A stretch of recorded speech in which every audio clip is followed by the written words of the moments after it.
오늘 우리 드디어 75번째예요. 75번째 시간이죠. 75번째 정확히 인물입니다. 지금 불굴의 신앙인 다니엘. 자, 저다 고백하실게요. 불굴의 신앙인 다니엘.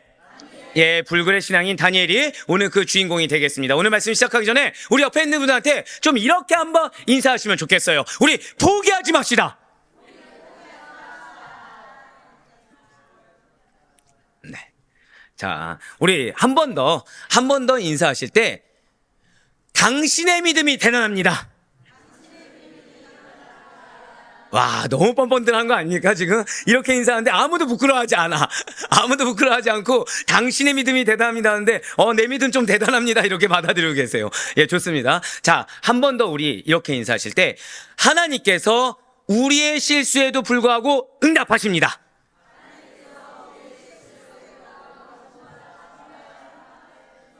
아니에요. 제가 여기다 써놨어요. 분명히 여기저기서 아멘 나온다고. 네, 맞습니다. 하나님께서 여러분들 초청해 주셨고, 하나님께서 우리에게 담대한 믿음, 우리에게 흔들림 없는 믿음을 요구하시며, 그 가운데 반드시 여러분들을 통해, 한 번 더 고백하실까요? 나를 통해. 예, 나를 통해 응답하심을 믿고 경험할 수 있는 우리 모두가 되길 간절히 소망합니다.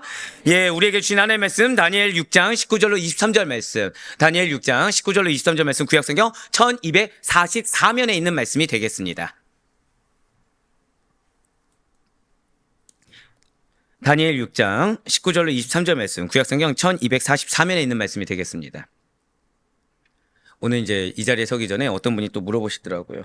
목사님 오늘 어떻게 금식하셨습니까? 그래서 왜 그런가요? 강제적입니까? 의도적이십니까? 그래서 예, 강제적입니다. 예, 오늘부터 시작이 아닌데 강제적으로 안 먹게 되었습니다 했더니 그분이 뭐라고 했을까요? 아멘. 네. 네.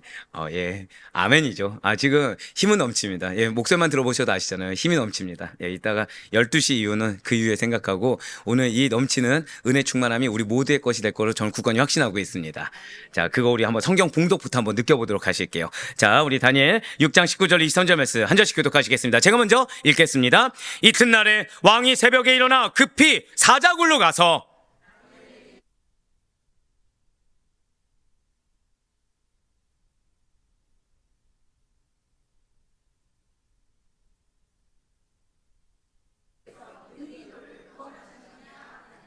다니엘이 왕에게 이르되 왕이여 원하건대 왕은 만수무강하옵소서.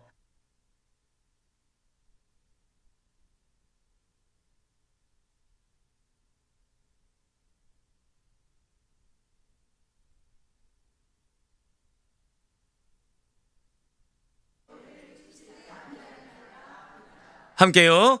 왕이 심히 기뻐서 명하여 다니엘을 굴에서 올리라 하매 그들이 다니엘을 굴에서 올린즉 그의 몸이 조금도 상하지 아니하였으니 이는 그가 자기의 하나님을 믿음이었더라. 아멘. 네, 그렇습니다. 오늘은 불굴의 신앙인 다니엘입니다. 자, 여러분들 다니엘 하면 뭐가 생각나시나요? 예, 아니 뭐 이쪽부터 물어볼게요. 예. 원래 이제 처음 오신 분들이 제일 베네핏을 얻어야죠. 자, 다니엘 하면 뭐가 생각나십니까? 다 물어볼 거예요. 예. 먼저 말씀하신 게 좋습니다. 다니엘 하면 뭐가 생각나죠? 3번 기도. 예, 생각하지 못한 대답이. 예, 여긴 뭐라고 나왔을까요? 동물이 나왔겠죠. 자, 다니엘 하면 뭐가 생각나십니까? 네? 새 친구 사자굴. 네, 2개 얘기하셨네요. 자, 다니엘 하면 뭐가 생각나십니까?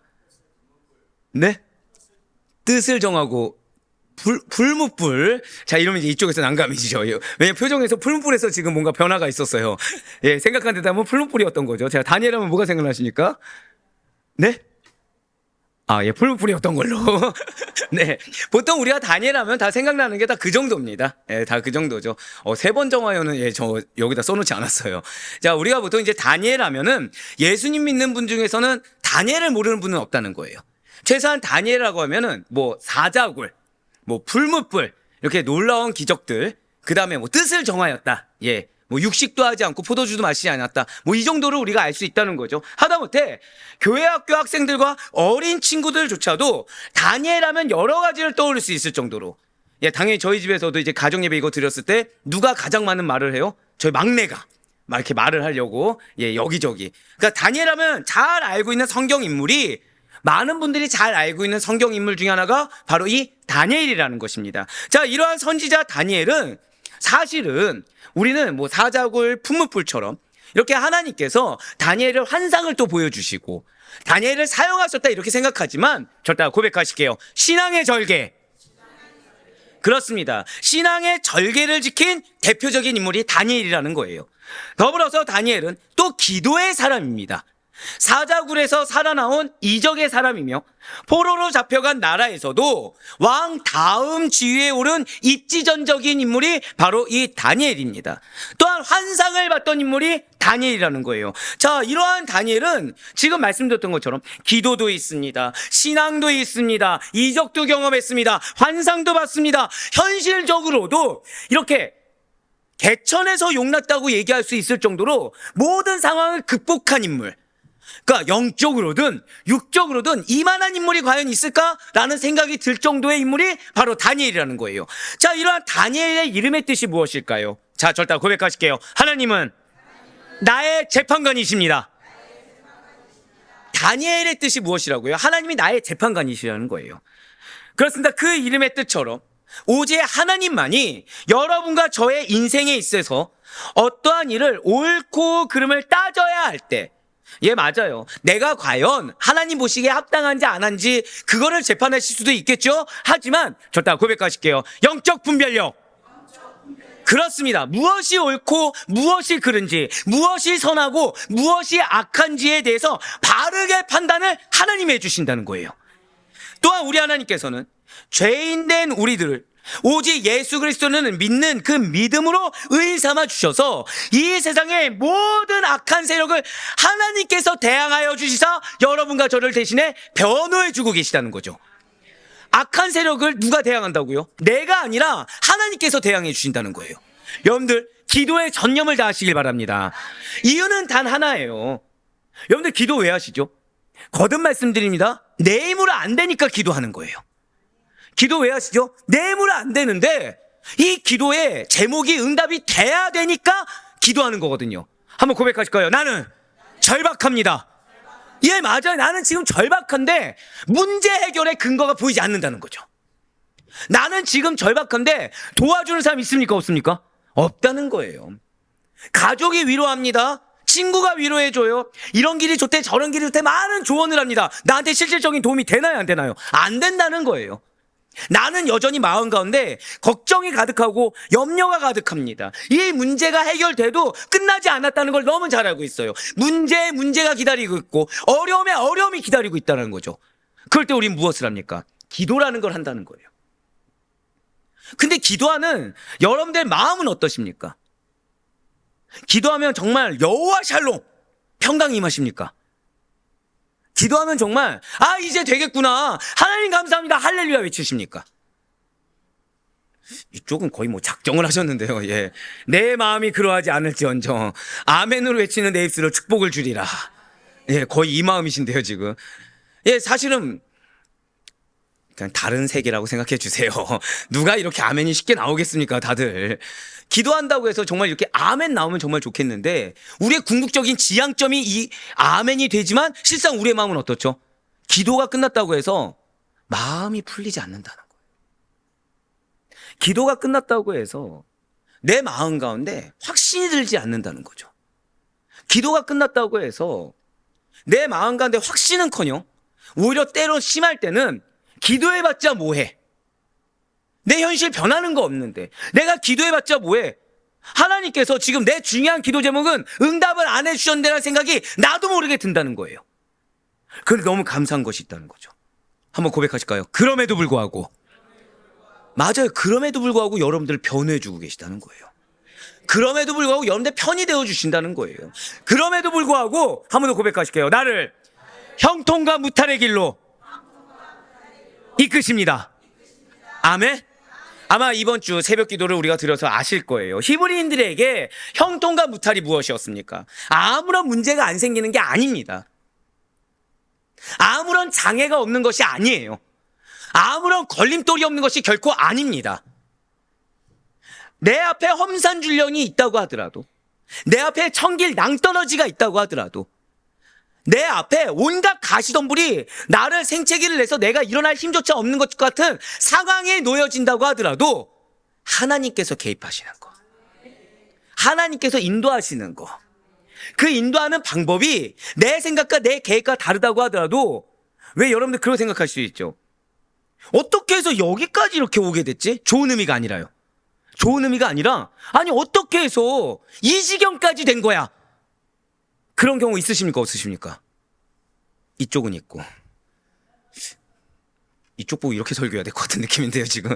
반응들이 여기가, 자, 있으십니까? 없으십니까? 아, 여기는, 예, 다 아멘, 아멘인데, 뭐. 자, 있으십니까? 없으십니까? 예, 있어요, 있어요. 여기만 좀 사람 같네요, 지금. 있다라는 거죠. 근데 그 순간이 사실 어떤 순간이라고요? 내 이성으로 이해가 안 되는 순간. 내 지식으로 판단이 안 되는 순간. 우리 흔히 이때를 뭐라 얘기합니까? 어떤 우리 눈에 보이지 않는 절대자가 이끌었다. 선하든 악하든, 왜 시험 들었다. 누구로부터 시험 든 거죠? 마귀 사단으로부터. 그럼 이 시험 든 영역은 영적입니까? 육적입니까? 영적인 거죠. 자, 우리가 은혜를 받았습니다. 은혜 영역은 영적입니까? 육적입니까? 영적이죠. 근데 신기하게 은혜는 영적인데 시험이 되면 기가 막히게 어디를 바라봐요? 세상 바라보고 사람을 바라본다는 거예요. 근데 사실은 여러분들 기억하셔야 됩니다. 시험의 영역도 영적입니다. 우린 그래서 기도한다는 거예요. 자, 우리 기도 왜 한다고요? 시험과 고난과 환난의 영역도 영적이기 때문에. 그러니까 정상적으로 흘러가면 문제가 안 생기는 게 정상이에요. 근데 세상사가 우리의 계획대로, 우리의 계산대로, 공식대로 흘러가든가요? 아니라는 거죠. 우린 이때 무엇이라 얘기한다고요? 어떠한 절대자가 개입했다. 선하든 악하든 개입했다. 그래서 우린 기도라는 걸 한다는 것입니다. 근데 중요한 거는 그 기도할 때 우리의 마음이 어떻든지 간에 그 기도를 하나님이 듣고 계시다는 거예요. 그러면서 우리를 변호해 주고 계시다는 거죠. 악한 세력을 하나님께서 대항해 주신다는 것입니다. 내 마음이 어떠하든지. 그럼 여기서 이제 질문이 생기죠. 목사님, 나는 기도를 1분 이상 하기가 쉽지가 않습니다. 자, 그럼 그분은 어떻게 될까요? 하나님 응답하실까요? 자, 네? 1분간 부르짖으면 됩니까? 주여! 이렇게 1분간만 부르짖으면 어떻게 응답하십니까? 저는 아멘이라고 외치고 싶네요. 여러분들 1분이냐 1시간이냐 중요하지 않아요. 사실 우리 희환 형제가 너무나도 정답을 지금 얘기한 게 1초라도 좋습니다. 1초라도 좋아요. 그 주여 한 번에 여러분들 전심을 담아야 된다는 거죠. 이 주여 한 번에 간절함을 담아야 된다는 것입니다. 왜 세상 말로 하늘 담아서 외친다 뭐 그런 거 있잖아요. 내 속에 이 절망을 제발 주님이 들어줬으면 좋겠다. 제가 그래서 왜 금쪽 끝난 다음에 저의 가장 큰 칭찬은 뭐죠? 목사님 그럴까 쓰러질까 봐 걱정된다. 저는 엄청난 칭찬이죠. 왜죠? 제가 금요철마다 왜 그렇게 기도한다 말씀드렸습니까? 불쌍해서라도 응답받으라고. 하나님이 저 보셨을 때, 야, 너 그만해. 그래, 내가 응답해 줄게. 너 참 불쌍하다. 아멘이 아무도 안 나온 거 보니까 아직 그 정도 단계는 아니었던 걸로. 네. 그러니까 부르짖어야 된다는 거죠. 그 정도로 부르짖어야 된다는 것입니다. 여러분들이 자녀를 한번 생각해 보세요. 자녀가 밤새 코피할 정도로 열심히 공부를 했습니다. 시험 준비를 했어요. 시험 준비를. 다음날 성적표가 다음날 시험 봤는데 성적이 50점입니다. 뭐라 할 수 있습니까? 없습니까? 코피 흘릴 정도로 밤새 열심히 했어요. 뭐라 할 수 있습니까? 있습니까? 할 수가 없죠. 왜요? 노력을 했잖아요. 기대라는 게 생기죠. 이 노력을 기반으로 그 다음 시험에는 무언가 50점이 최소 51점은 될 거다. 물론 우리의 기대는 한 8, 90점으로 오를 거라 기대를 하지만 우리 역시 마찬가지라는 거죠. 하나님 앞에 진심을 보일 수 있는 우리가 되길 간절히 소망합니다. 하나님 앞에 나의 간절함을 보여줄 수 있는 우리가 되길 소망합니다. 그게 신앙의 절개예요. 신앙의 절개는 하나님 앞에 서 있는 것부터 시작해야 됩니다. 하나님 앞에서 나의 간절함을 보일 수 있어야 되고, 하나님 앞에서 진짜로 내가 단 1분 1초라도 하나님 없이 안 된다는 걸 보여주는 것이 신앙의 절개의 시작이 된다는 거예요. 그러한 자들이 하나님 나를 어떻게 변호해 주시는지, 그러한 자들이 하나님 나를 어떻게 옹호해 주시고 어떻게 악한 세력을 대항해서 한 번에 물리쳐주지 않는다고 하더라도 한 걸음 한 걸음 한번 고백하실게요. 나를 향한 여호와 이레, 그걸 발견하게 된다는 거예요. 할렐루야. 그렇습니다. 비단 다니엘뿐만이 아니에요. 우리 모든 그리스도인들에게 있어서 참된 재판관이자 참된 보호자가 되시는 분, 참된 방패막이가 되어주신 분은 하나님만이 유일하시다라는 사실 잊지 않을 수 있는 여러분과 제가 되길 간절히 소망합니다. 그렇습니다. 우리들 중에 그 누구도 악한 길, 틀린 길, 잘못된 길, 실패의 길로 가는 걸 원하는 사람은 단 한 명도 없어요. 우리 중에 모호한 길 가는 거 원하는 사람 한 명도 없습니다. 우리는 모두 다 바른 길을 가길 원해요. 축복된 길을 가길 원합니다. 확실히 보장된 길을 가길 원하고 승리의 길을 가길 원한다는 거예요. 그런데 그러한 우리들이 이 땅 가운데 크게 믿음을 저버리려고 하는 것도 아닙니다. 나름 믿음 생활을 하려고 하고 있고 하나님의 도우심을 받으며 살려고 하고 있고, 그래서 예배 가운데 양육 가운데 들은 말씀을 나름 지켜보면서 살려고 노력을 한다는 거예요. 그런데 이 땅 가운데 바로 그러한 성화의 삶을 걷다 보면 모호할 때가 있다는 거죠.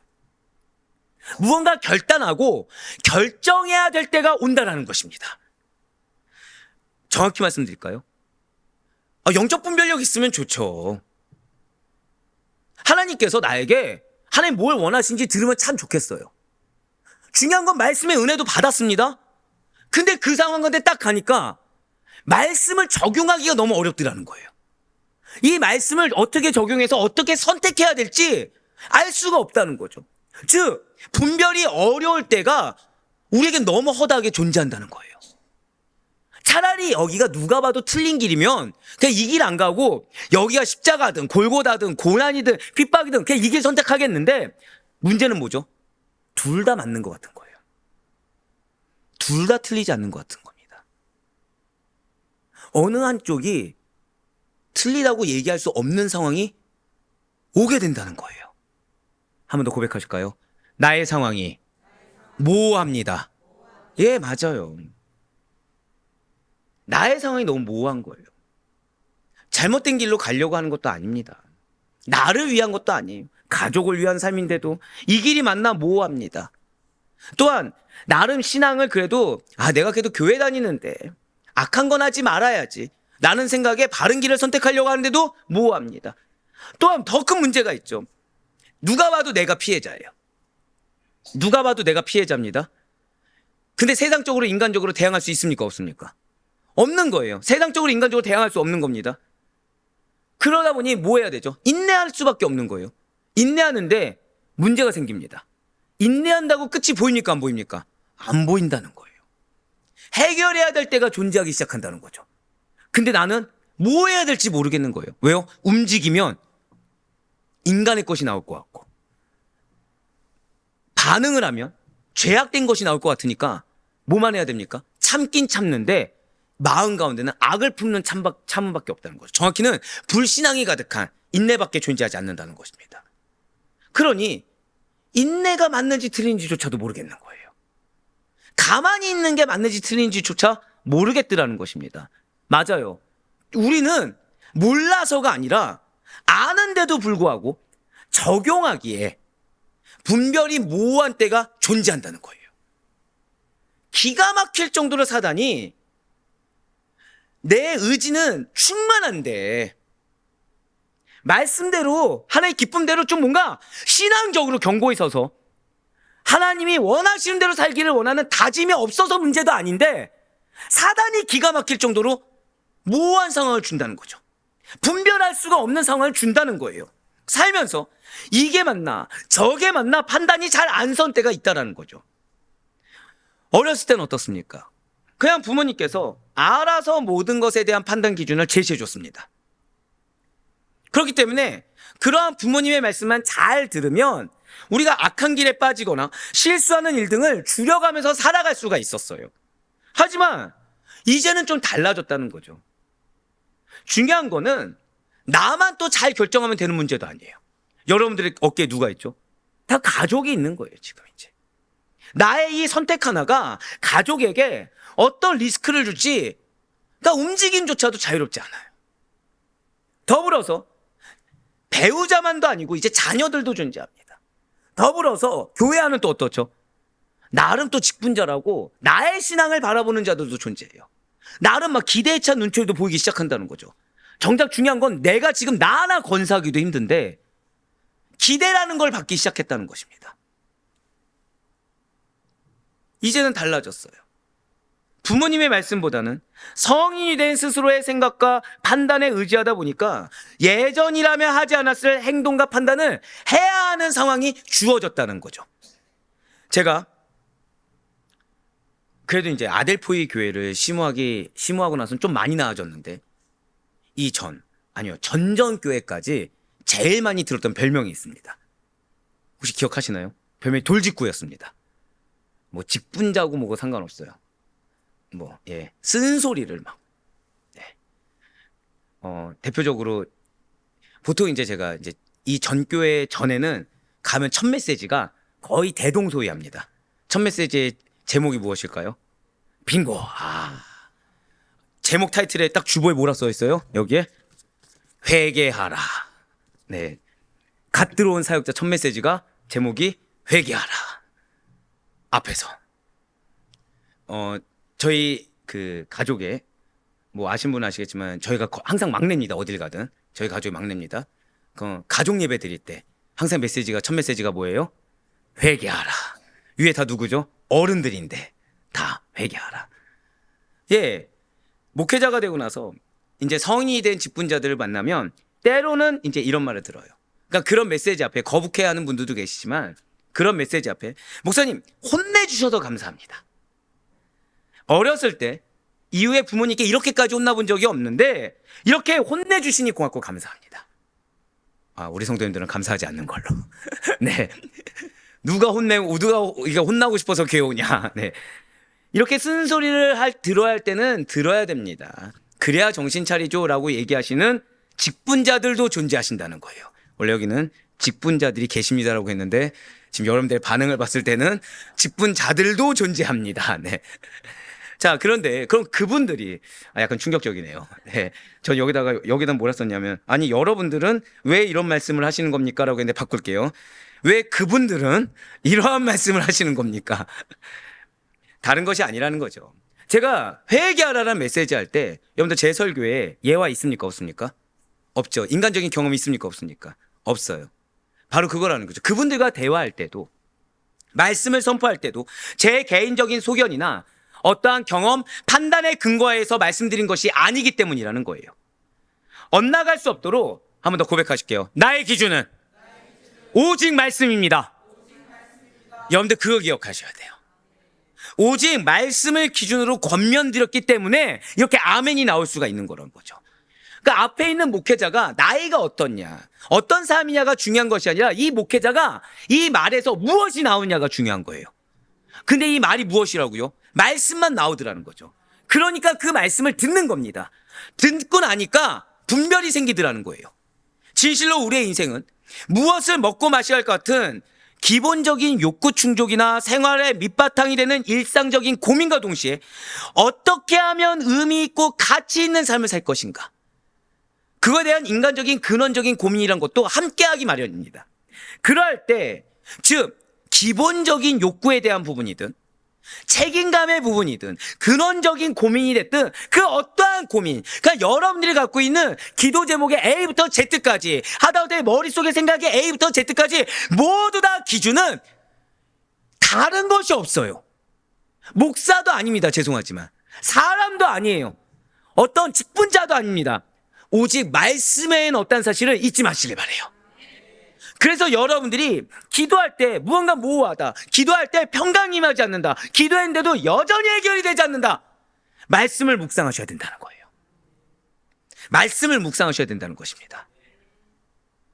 그리고 그렇게 말씀을 기준으로 삼는 자들이 하나님만을 나의 재판관으로 삼아서 그분의 주권과 뜻하심에 온전히 인정하고 온전히 순종할 수가 있다는 것이죠. 그러한 삶이 바로 성도로서 후회 없는 삶이고 값진 가치 있는 삶이 된다는 거예요. 우리가 오늘 새벽에 아브라함에 대해서 들었습니다. 여러분들이 혹시 아브라함의 실수하면 보통 뭐가 생각나시죠? 대다수가 사라를 누이라고 속인 사건을 생각합니다. 자, 지금 아브라함의 생애 마지막을 갔는데 아브라함 실수합니까 안 합니까? 하죠. 자, 사라를 통해 약속의 자녀를 줄 거라고 하나님이 약속해 주셨는데 아브라함이 믿었습니까? 안 믿었습니까? 안 믿었죠. 안 믿어서 누구를 낳았죠? 이스마엘을 낳았죠. 자, 그럼 하갈과 사라 사이 좋았습니까? 안 좋았습니까? 안 좋았죠. 이삭과 이스마엘 사이 좋았습니까? 안 좋았습니까? 안 좋았어요. 결국 어떻게 되었죠? 하갈과 이스마엘은 쫓겨났습니다. 자, 그러면 지금 아브라함은 경험이 있습니까? 없습니까? 경험이 있죠. 근데 지금 137세가량 되었을 아브라함의 나이, 이제 하나님을 만나기 전 단계인 그 노년의 시기 때 아브라함 뭐 합니까? 후처를 또 드리더라는 거예요.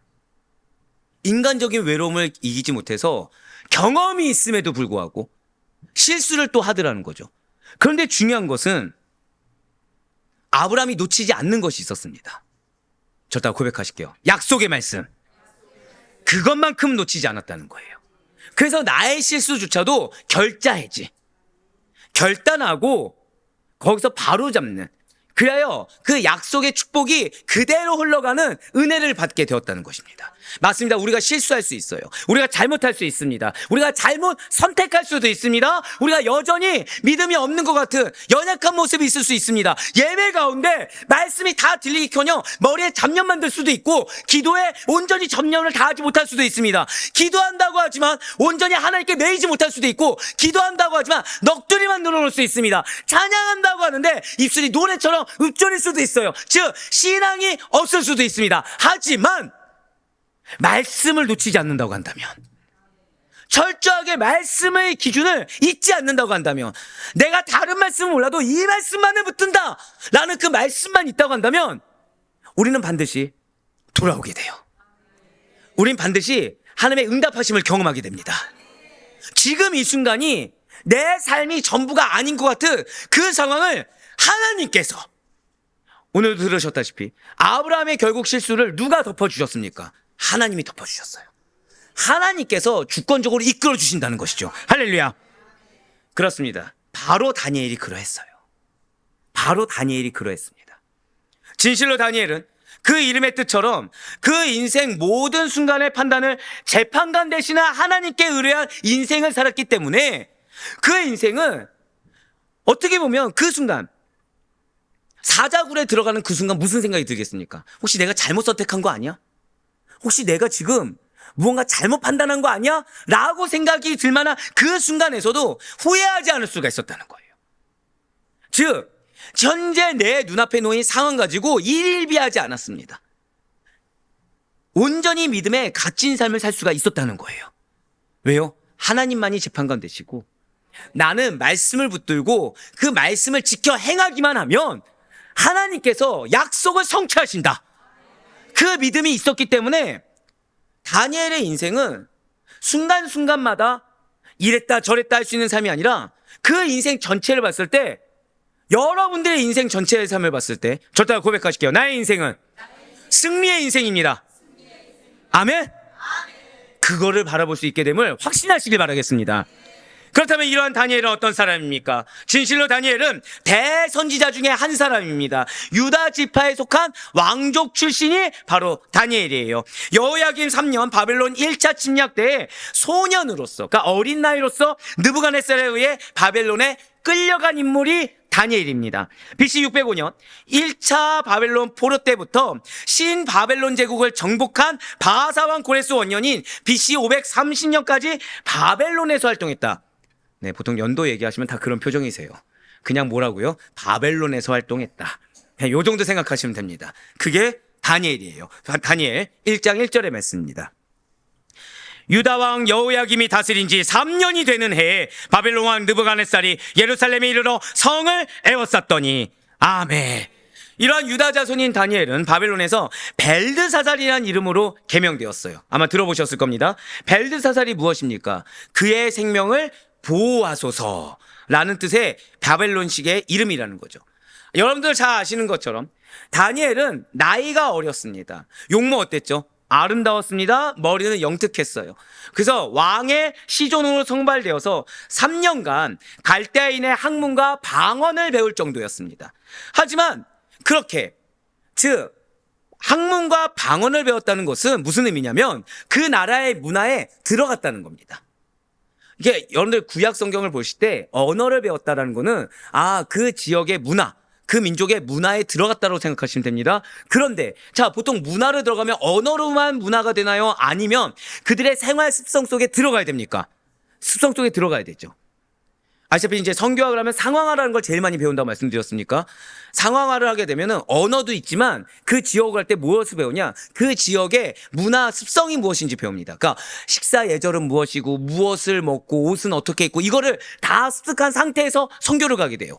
자, 그런데 다니엘은 학문을 배웠습니다. 방언을 배웠어요. 즉 그 나라의 문화를 알고 있다는 얘기죠. 문화에 들어갔다는 얘기입니다. 하지만 문화에서 정말 중요한 식사, 왕이 주는 포도주와 육식은 사양했다는 거예요. 즉 지식은 있는데 생활 습관은 무엇이다? 믿음의 생활 습관을 지켰다는 것이죠. 마치 우리가 이 세상을 살아가서 지식적으로는 생활의 지식과 가치관을 알고 있는데 우리의 삶의 행태는 믿음의 삶의 행태를 지키는 것처럼 다니엘 역시 그러했다라는 거예요. 바로 다니엘 1장 3절에서 5절의 말씀입니다. 왕이 환관장 아스부나스에게 말하여 이스라엘 자손 중에서 왕족과 귀족 몇 사람 곧 흠이 없고 용모가 아름다우며 모든 지혜를 통찰하며 지식에 통달하며 학문에 익숙하여 왕궁에 설만한 소년을 데려오게 하였고 그들에게 갈대아 사람의 학문과 언어를 가르치게 하였고 또 왕이 지정하여 그들에게 왕의 음식과 그가 마시는 포도주에서 날마다 쓸 것을 주어 3년을 기르게 하였으니 그 후에 그들은 왕 앞에 서게 될 것이더라. 아멘. 지금 맨 마지막에 보여주세요. 지금 그들이 결국 최종 목표가 무엇입니까? 왕 앞에 서게 되는 거. 자, 왕 앞에 함부로 설 수 있습니까? 없습니까? 없죠. 왜냐하면은 암살의 위험이 있기 때문에. 즉, 지금 학문을 배우고 그리고 언어를 배운 다음에 음식과 포도주와 쓸 것, 이거를 3년간 하면은 뭐가 되는 거예요? 세뇌가 되는 겁니다. 세뇌가 되는 거예요. 어느 정도로요? 왕 앞에 서 있어도 괜찮을 정도. 자, 바벨론의 이러한 포로 정책이 왜 있는 것입니까? 유다의 왕족과 귀족들을 포로로 잡아감으로써 유다 왕국의 반역을 방지합니다. 그리고 충성을 담보하기 위한 목적이 있습니다. 여기서 끝나지 않고 그들에게 갈대아 학문과 방언, 언어를 가르친 이유는 유다 민족의 문화적 동화 정책이라는 거죠. 즉 문화적 세뇌를 꾀한다라는 거예요. 이러한 상황 가운데 바벨론의 포로로 잡혀온 소년들 중에서 이 다니엘과 세 친구들은 용모, 재능, 그리고 지식을 구비해 있었기 때문에 왕궁에 발탁되는 행운을 얻었다는 거죠. 그리고 갈대아 학문과 방언을 배우게 되었습니다. 그런데 무엇은 하지 않았다고요? 습성. 갈대아인의 습성은 배우지 않았다는 거예요. 머리는 알는데 정확히는 실행을 하지 않았다는 거죠. 그런데 여기서 끝나지 않습니다. 하나님께서는 특별히 그들을 명철하게 하셨다는 거예요. 자, 여러분들 혹시 유학 다녀오신 분 계십니까? 유학. 감사해요. 저도 안 갔습니다. 네, 저도 안 갔습니다. 자, 이제 선교지를 가면은 단기 선교든 장기 선교든 언어가 다 잘해야 선교를 갈까요? 부르심을 받으면 갈까요? 근데 문제가 생기죠. 부르심을 받은 분들 중에 이 언어가 유달리 안 되시는 분들이 있습니다. 그럼 그분들 어떻게 하죠? 그분들을 위한 해답이 무엇입니까? 자, 그분들을 위한 해답. 복음이 아니기 때문에 물어보지 않을게요. 가서 살아보면 됩니다. 가서 살아보면 됩니다. 예, 진짜로요. 가서 살아보면 정확히는 한글을 쓰지 않아야 됩니다. 한글을 쓰지 않고 가서 그냥 먹고 같이 놀고 어울리다 보면 언어가 어떻게 돼요? 트이게 된다는 거죠. 자, 지금 근데 중요한 것은 다니엘과 세 친구 배웠습니다. 먹었습니까? 안 먹었습니까? 먹지 않았어요. 어울립니까? 안 어울립니까? 잘 어울리지 않아요. 구별됐다는 거죠. 근데 하나님께서는 특별히 그들을 명철하게 해주셨다는 거예요. 진실로 하나님께서 여러분들을 명철하게 하십니다. 근데 그것이 우리가 세상적으로 막 열심히 해야 명철하게 되는 게 아니에요. 맞습니다. 알게 하십니다. 경험하게 하세요. 때로는 그 경험이 우리에게 상처가 될 수도 있고, 때로는 그 경험이 나도 모르는 정말 놀라운 기적과 같은 상황일 수 있습니다. 근데 중요한 건 무엇이다? 경험도 하게 하세요. 하지만 더 중요한 것은, 저다 고백하실게요. 나는 구별되었습니다. 그 구별됨을 통해 오히려 세상 속에 젖어든 것보다 더 큰 명철을 우리에게 허락하심을 믿으시길 바랍니다. 지혜와 총명을 더해 주시사. 맞아요. 많은 그리스도인들이 주님 나에게 물건을 주세요. 주님 나를 이름을 드높이게 해주세요. 믿는 자로서 선한 분이 되고 영향력이 되기 위해서 이런 좋은 위치에 있어야 되지 않겠습니까? 구합니까 안 구합니까? 둘 중에 하나죠. 지금 어디서 아멘 해야 될지 모르든가, 아니면 한 번도 안 구한 정결함이든가. 마음은 어디로 끌려요? 전자지만 뭘 믿고 싶습니까? 후자를 믿겠습니다.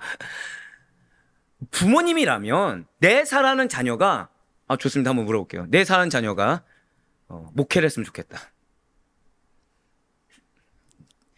네. 부모님이라면 나 신앙의 아비인데, 신앙의 어미인데, 목회자가 웬 말이냐, 선교사 정도 됐으면 좋겠다.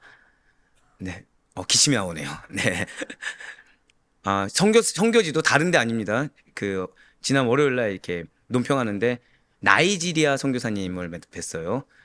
그 정도 선교사 정도 돼야 내 자녀를 볼 수 있겠다. 자, 있으십니까? 저 한숨이 나오죠. 물론 그것도 훌륭하고 좋지만, 그래도 내 자녀가 사회 저명인사까지는 아니어도 나름 잘 베풀고, 나름 교회도 잘 헌신하고, 나름 그래도 부르주아 정도는 됐으면 좋겠다. 둘 중에 하나 선택하면 어디십니까? 자, 자신 있게 나는 선교사와 목사 있습니까? 없다는 거예요. 부모님이라고 하면 자녀가 고생하는 거 싫습니다.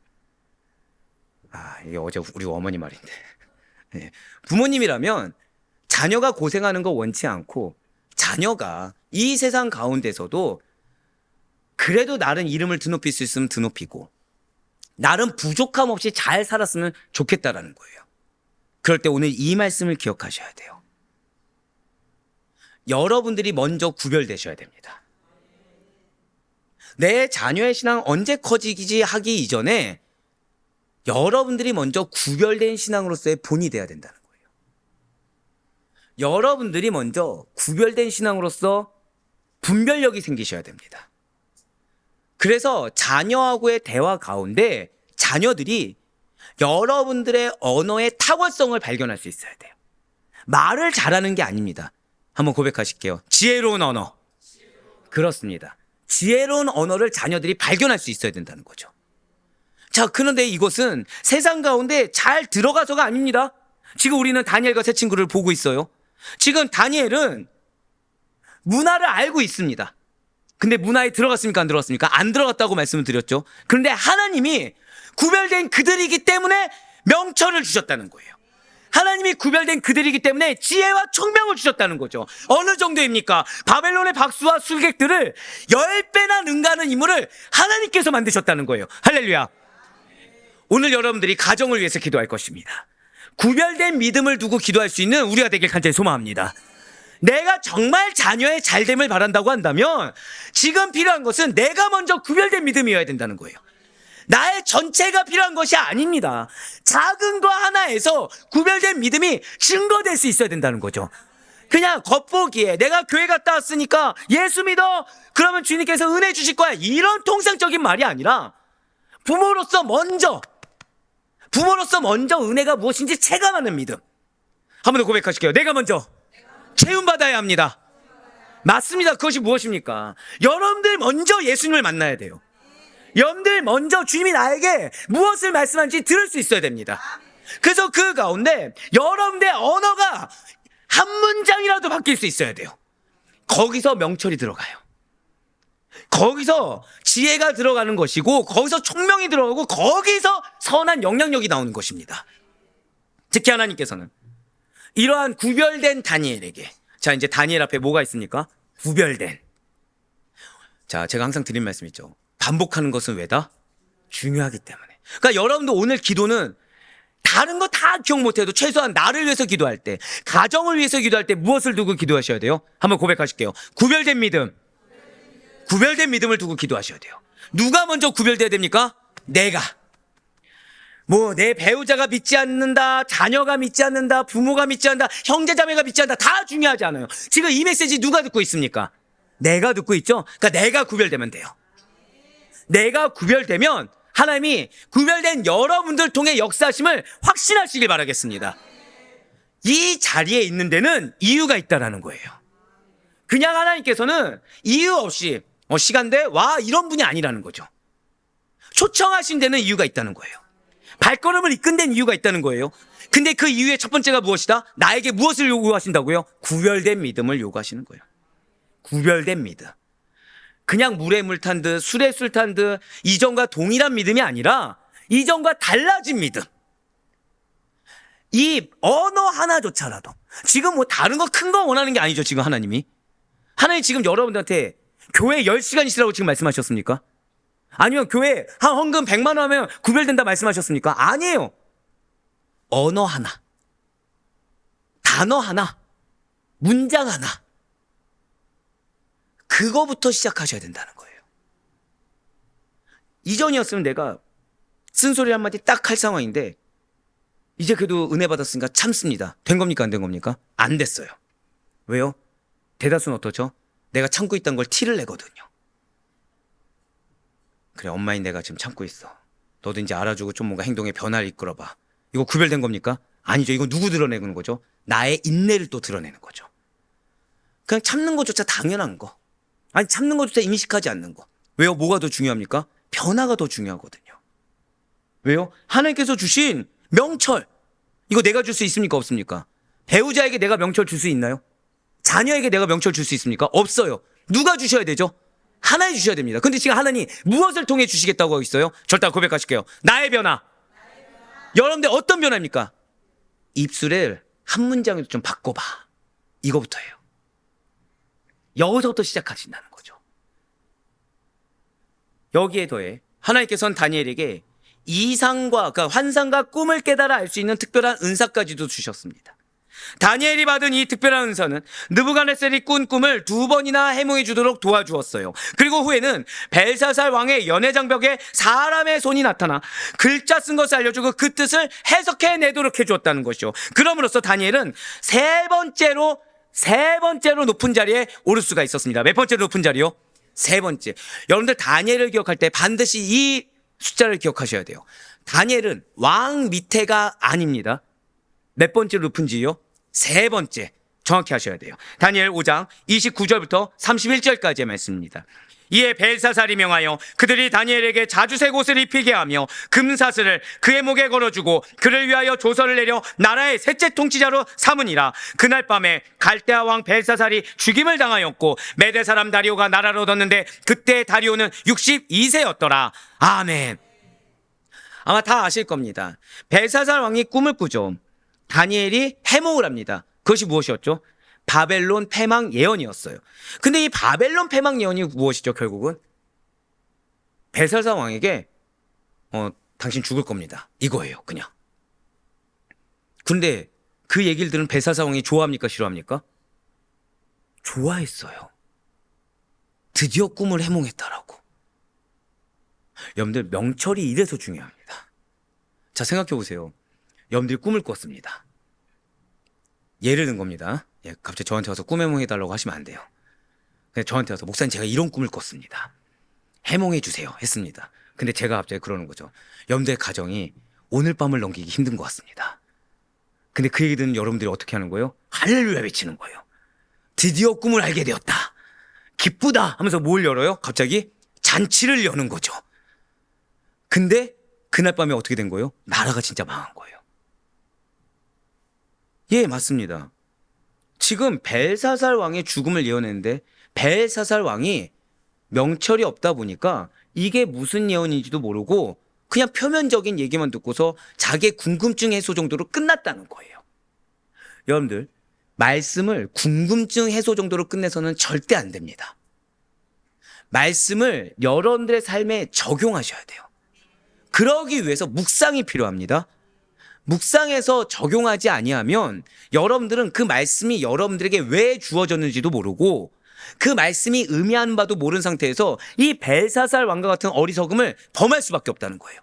그럼 이 꿈의 몽이 들렸을 때 벨사살 왕에게 하나님이 지금 무엇을 주신 것일까요? 기회를 주신 거예요. 무슨 기회죠? 빨리 회개하고 돌이키라는 겁니다. 너 이 상태로 있으면 너희 나라 망해. 너 죽어. 그러니까 지금 뭐 하라는 거죠? 왜 우리 이런 말 있잖아요. 제가 자주 드리는 예 중에 너 이러면 혼나. 이런 무슨 얘기죠? 기다리다가 혼나라는 얘기입니까? 아니면 혼날 짓을 하지 말라는 얘기입니까? 예, 그거를 분별할 수 있어야 되거든요. 우리가 말씀을 잘 알아야 되는 이유가 바로 이거예요.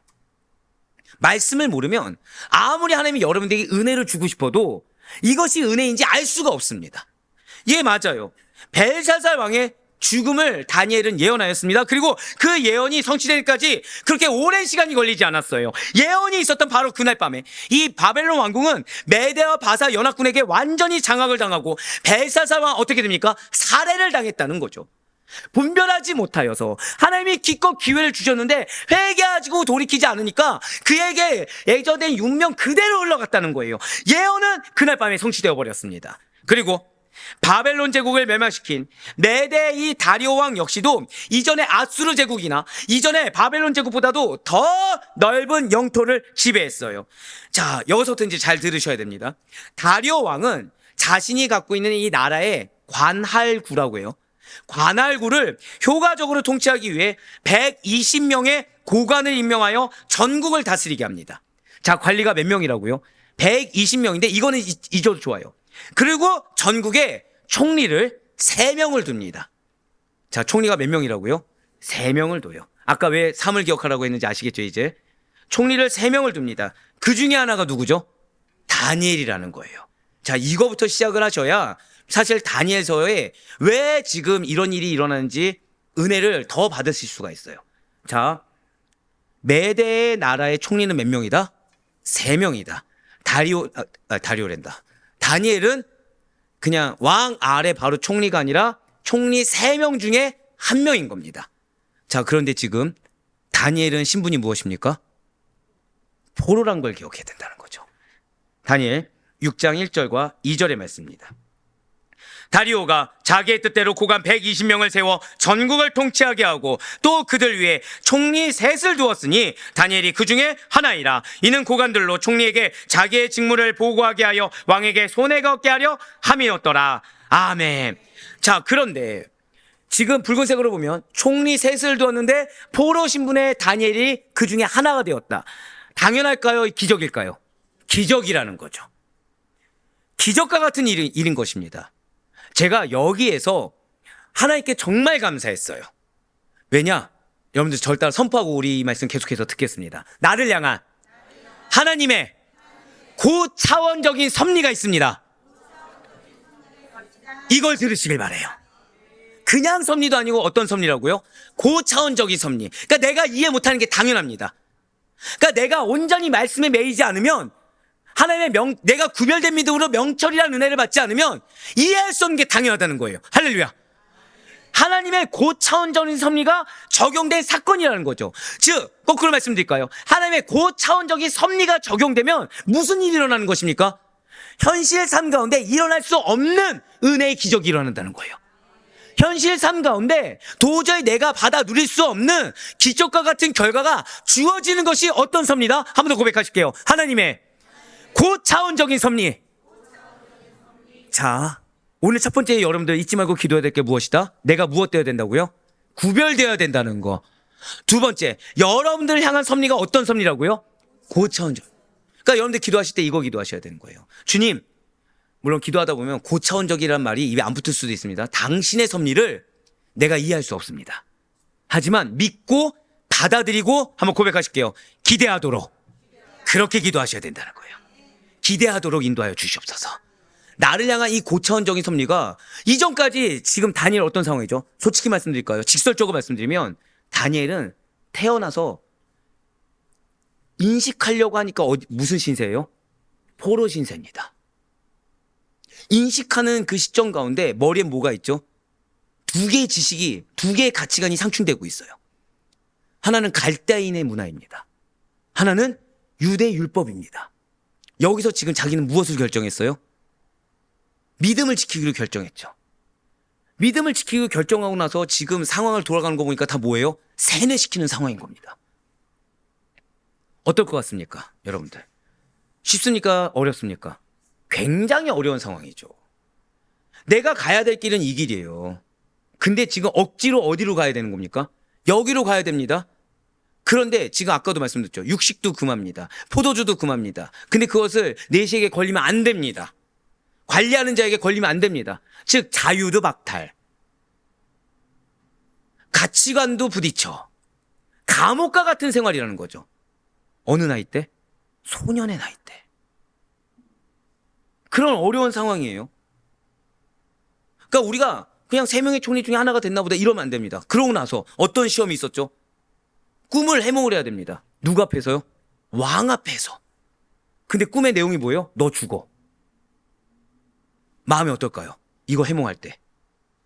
그러니까 일제시대 한번 생각해 보세요. 일제시대. 인식을 할 때 보니까 지금 어떤 시대요? 어떤 시대죠? 식민지, 노예인 겁니다. 근데 나는 지금 머릿속에 한글의 문화권도 알고 있는데 지금 계속해서 주입하고 있는 건 뭐예요? 일본의 문화인 거죠. 일본의 언어. 그러면서 계속 천황폐하와 만만세를 외치게 하는 세뇌가 계속 이루어지고 있는 거예요. 근데 나는 지금 뭐 하기로 작정했어요? 일제시대 때 하필이면 믿음을 또 지키기로 작정한 겁니다. 신사참배도 안 하고 음식도 정결하게 하고. 근데 걸리면 됩니까? 안 됩니까? 안 되는 상황. 갑자기 확 와닿으시죠? 그런데 갑자기 부름을 받은 거예요. 총독부에. 옆에 순사들이 쫙 깔려 있습니다. 꿈을 해몽하라는 거죠. 내 꿈 내용이 뭐예요? 총독 너 죽어. 할 수 있습니까? 없습니까? 근데 그거를 결단하고 하는 거예요. 신기하게 살아났습니다. 근데 그 다음에 또 뭐예요? 또 포로. 근데 뭐가 됐다고요? 총리가 됐다는 거예요. 고난 가운데 있으십니까? 사방에 우겨쌈 당한 것처럼 감옥 같은 상황이십니까? 희망이 없으십니까? 절망적입니까? 다니엘을 기억하세요. 하나님의 고차원적인 섭리가 여러분들과 함께한다는 사실에 감사하며 기대하는 우리가 되길 소망합니다. 이러한 상황 가운데 총리를 만드셨다는 거예요. 이러한 상황 가운데 근데 천상천하 유아독존이 아니라 1인지하 만인지상이 아니라 몇 명의 총리 중에 하나요? 3명의 총리 중에 하나가 있다는 거죠. 하나님께서는 다니엘에게 지혜를 주셨습니다. 총명을 주셨습니다. 또한 환상과 꿈을 해석할 수 있는 특별한 은사를 주셔서 이 바벨론의 총리가 되게 하신 데는 하나님의 차원 높은 섭리가 작용하고 있다는 거죠. 즉 인간의 지혜와 인간의 생각과 경험으로는 도저히 설명할 수 없는 놀라운 은혜가 덧입어졌다는 거예요. 누구에게처럼요? 여러분에게처럼 다니엘에게 고차원적인 섭리가 작용되었다는 것입니다. 그리고 바사왕 고레스 원년에 시행된 유대인들의 고국 기한에 있어서도 이 총리, 3명의 총리의 하나였던 다니엘의 영향력을 인정하지 않을 수가 없다는 거죠. 그렇습니다. 하나님은 제가 왜 지금 이 말씀, 이 부분을 하면서 감사 고백을 드릴 수밖에 없었냐면 여러분들의 삶에 어쩌다 한번 섭리하신 것이 아니라는 거예요. 그 삶 전체를 주관적으로 인도하시고 역사하고 계심을 믿으시길 바라겠습니다. 누구에게처럼요? 절대 고백하실게요. 다니엘처럼. 여러분들의 삶을 다니엘처럼 그렇게 인도하신다는 거예요. 진실로 하나님께서는 어느 경우에서라도 당신의 백성을 버리지 아니하시고 가장 적절한 섭리인데 우리 인간의 생각과 지식과 계산과 계획으로는 도저히 이해할 수 없고 상상할 수도 없는 가장 적절한 고차원적인 섭리로 나를 지금 이 시간 보호하고 계시다는 사실을 잊지 않을 수 있는, 그 믿음을 놓치지 않을 수 있는 여러분과 제가 되길 간절히 소망합니다. 그래서 기대할 수가 있다는 거예요. 그래서 부르짖을 때 간절히 부르짖으면 이 마음 가운데 뭐가 있을 수 있는 거예요? 기대감이 있을 수 있다는 거죠. 주여, 내가 지금은 포로 생활 같습니다. 주여, 내가 지금 이 순간은 이 길이 아닌 것 같은데 이 가운데서도 현실이 어려운 가운데 믿음 지키는 거 너무 어렵습니다. 그런데 주님께서 내가 이렇게 구별된 믿음으로 갔을 때 갈 바를 알려주심을 믿습니다. 내가 이렇게 구별된 믿음을 갔을 때 내가 받을 수 없는 은혜를 주심을 믿습니다. 내가 이렇게 구별된 믿음으로 한번 고백하실게요. 결단력 있는 믿음. 결단력 있는 믿음으로 나아갈 때 주님께서는 내가 받을 수 없는 축복의 결실을 예비하고 계심을 믿습니다. 그게 오늘 기도가 돼야 돼요. 알고 기도하는 게 아니죠, 이거는. 지금 제가 여러분들한테 성경 구절 암송하고 기도하세요라고 했습니까? 아니에요. 지금 말씀이에요. 어떤 말씀입니까? 다니엘을 향한 말씀. 그런데 그것이 여러분들을 향한 말씀. 지금 여러분들은 다른 거 지금 하나님께서 원하시는 것이 아니라는 사실을 들어야 됩니다. 구별된 믿음을 원하세요. 추가적으로 하나만 더 붙이자면 결단력 있는 믿음을 원하십니다. 그 가운데 기대하는 믿음, 이 고차원적인 섭리가 적용되고 있다라는 사실을 기대하는 믿음을 원하신다는 거예요. 당연히 현실의 삶에서는 아니 어제까지만 해도 자기가 총리가 될 줄 알았겠습니까? 자기의 신분이 지금 포로인데 아까 제가 왜 일제시대를 말씀드렸겠습니까? 그게 그냥 우리들이 잘 알고 있는 가장 절망적인 상황이기 때문이에요. 맞아요. 여러분들 상황은 절망적일 수 있습니다. 해결책이 보이지 않을 수 있다니까요. 누구처럼요? 다니엘처럼. 근데 하나님의 고차원적인 섭리는 지금 어디로 다니엘을 이끄신 것입니까? 다른 거 보신 것이 아니죠. 그의 구별된 믿음, 그의 결단력 있는 믿음, 오직 그의 믿음만을 보시고 무엇을 예비하고 계신 것입니까? 세 총리 중에 하나를 예비하셨어요. 그리고 이 세 총리의 영향력을 통해서 포로 귀환을 꾀하셨습니다. 진실로 하나님께서는 여러분들의 삶 전체를 주권적으로 인도하고 역사하고 계시며 그 섭리에는 여러분들로 끝나는 것이 아니라 마치 이 다니엘의 영향력으로 인해서 포로 귀환이 이루어졌던 것처럼 여러분들을 통해 포로된 자가 자유함을 얻게 됨을 믿으시길 바랍니다. 여러분들 구별된 믿음을 통해 여러분들의 자녀가 되었든, 여러분들의 배우자가 되었든, 여러분들의 부모님이 되었든, 여러분들의 가족 누가 되었든, 여러분들의 친지가 되었든, 형제 친구가 되었든 반드시 자유함을 얻게 됨을 믿으시길 바라겠습니다. 사랑하는 성도 여러분들, 이렇게 하나님의 고차원적인 섭리로 당신의 백성들이 보호받을 때 어떻게 마냥 좋을까요? 제가 왜 3명 중에 1명이라고 강조했겠습니까? 마냥 은혜로울까요?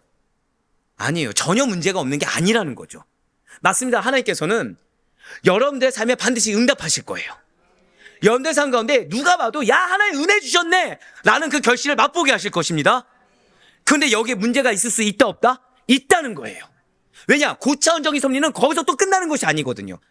마치 포로된 상황에서 끝나는 것이 아니었던 것처럼 그냥 단순히 총리의 상황에서 끝나는 것이 아니라는 거죠.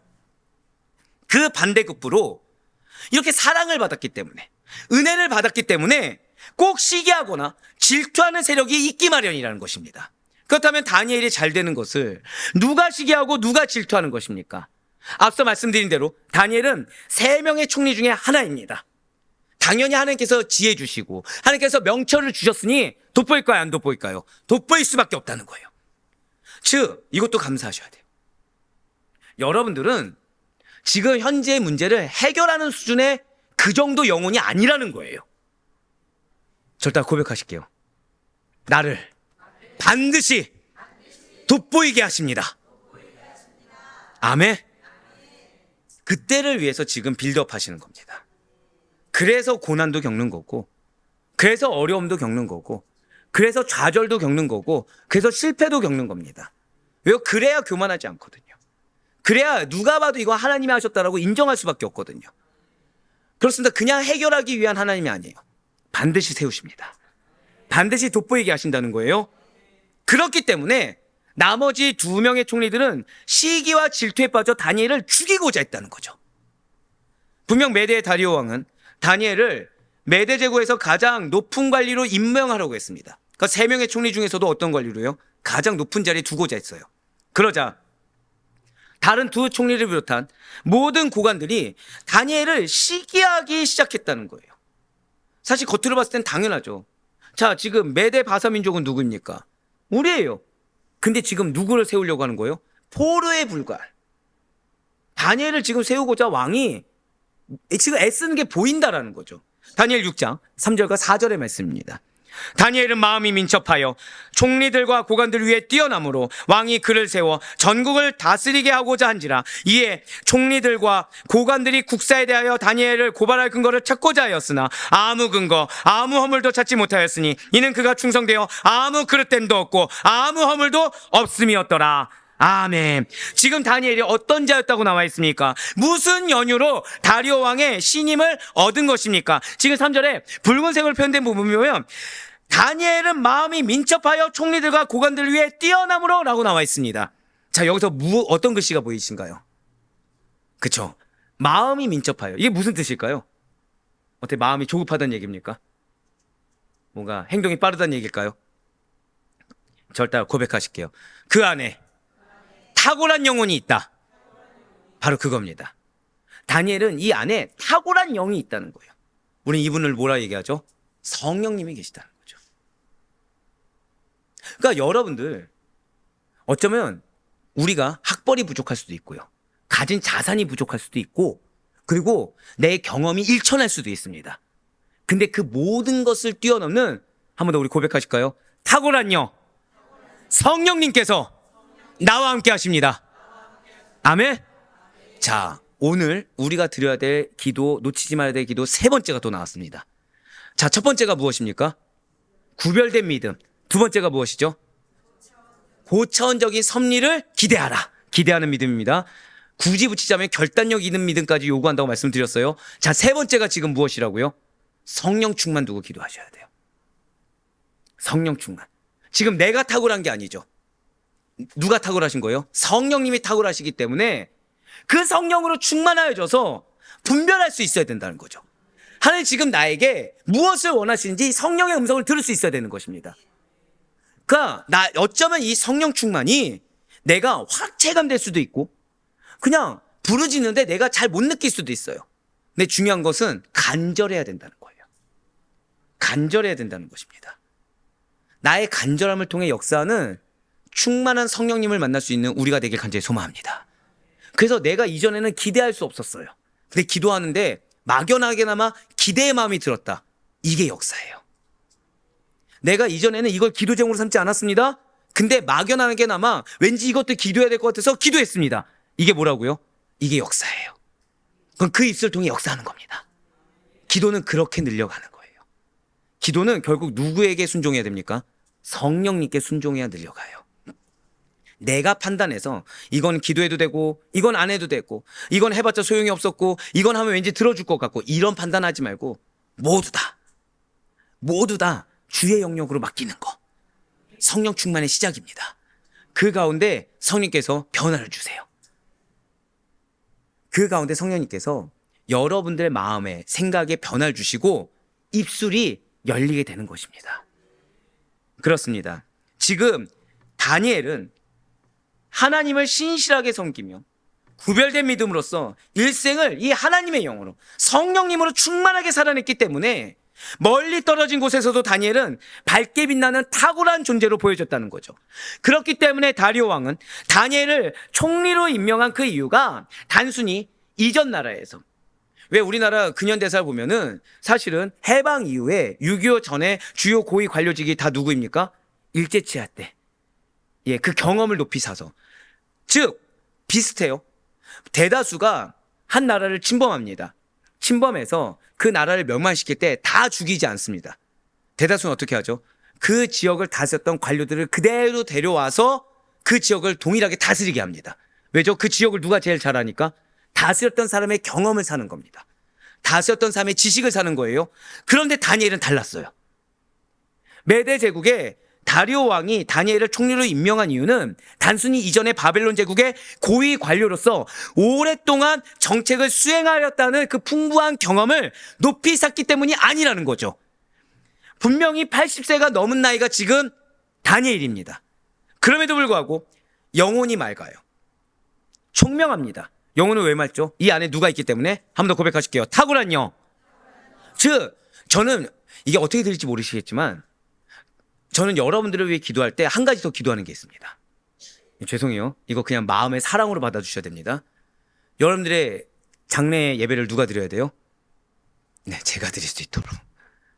제가 여러분들의 천국 환송을 제가 해드릴 수 있도록 기도합니다. 자, 이분들 나이를 우리 유추하면 안 됩니다. 네, 우리 다 청년의 때라 생각하시고.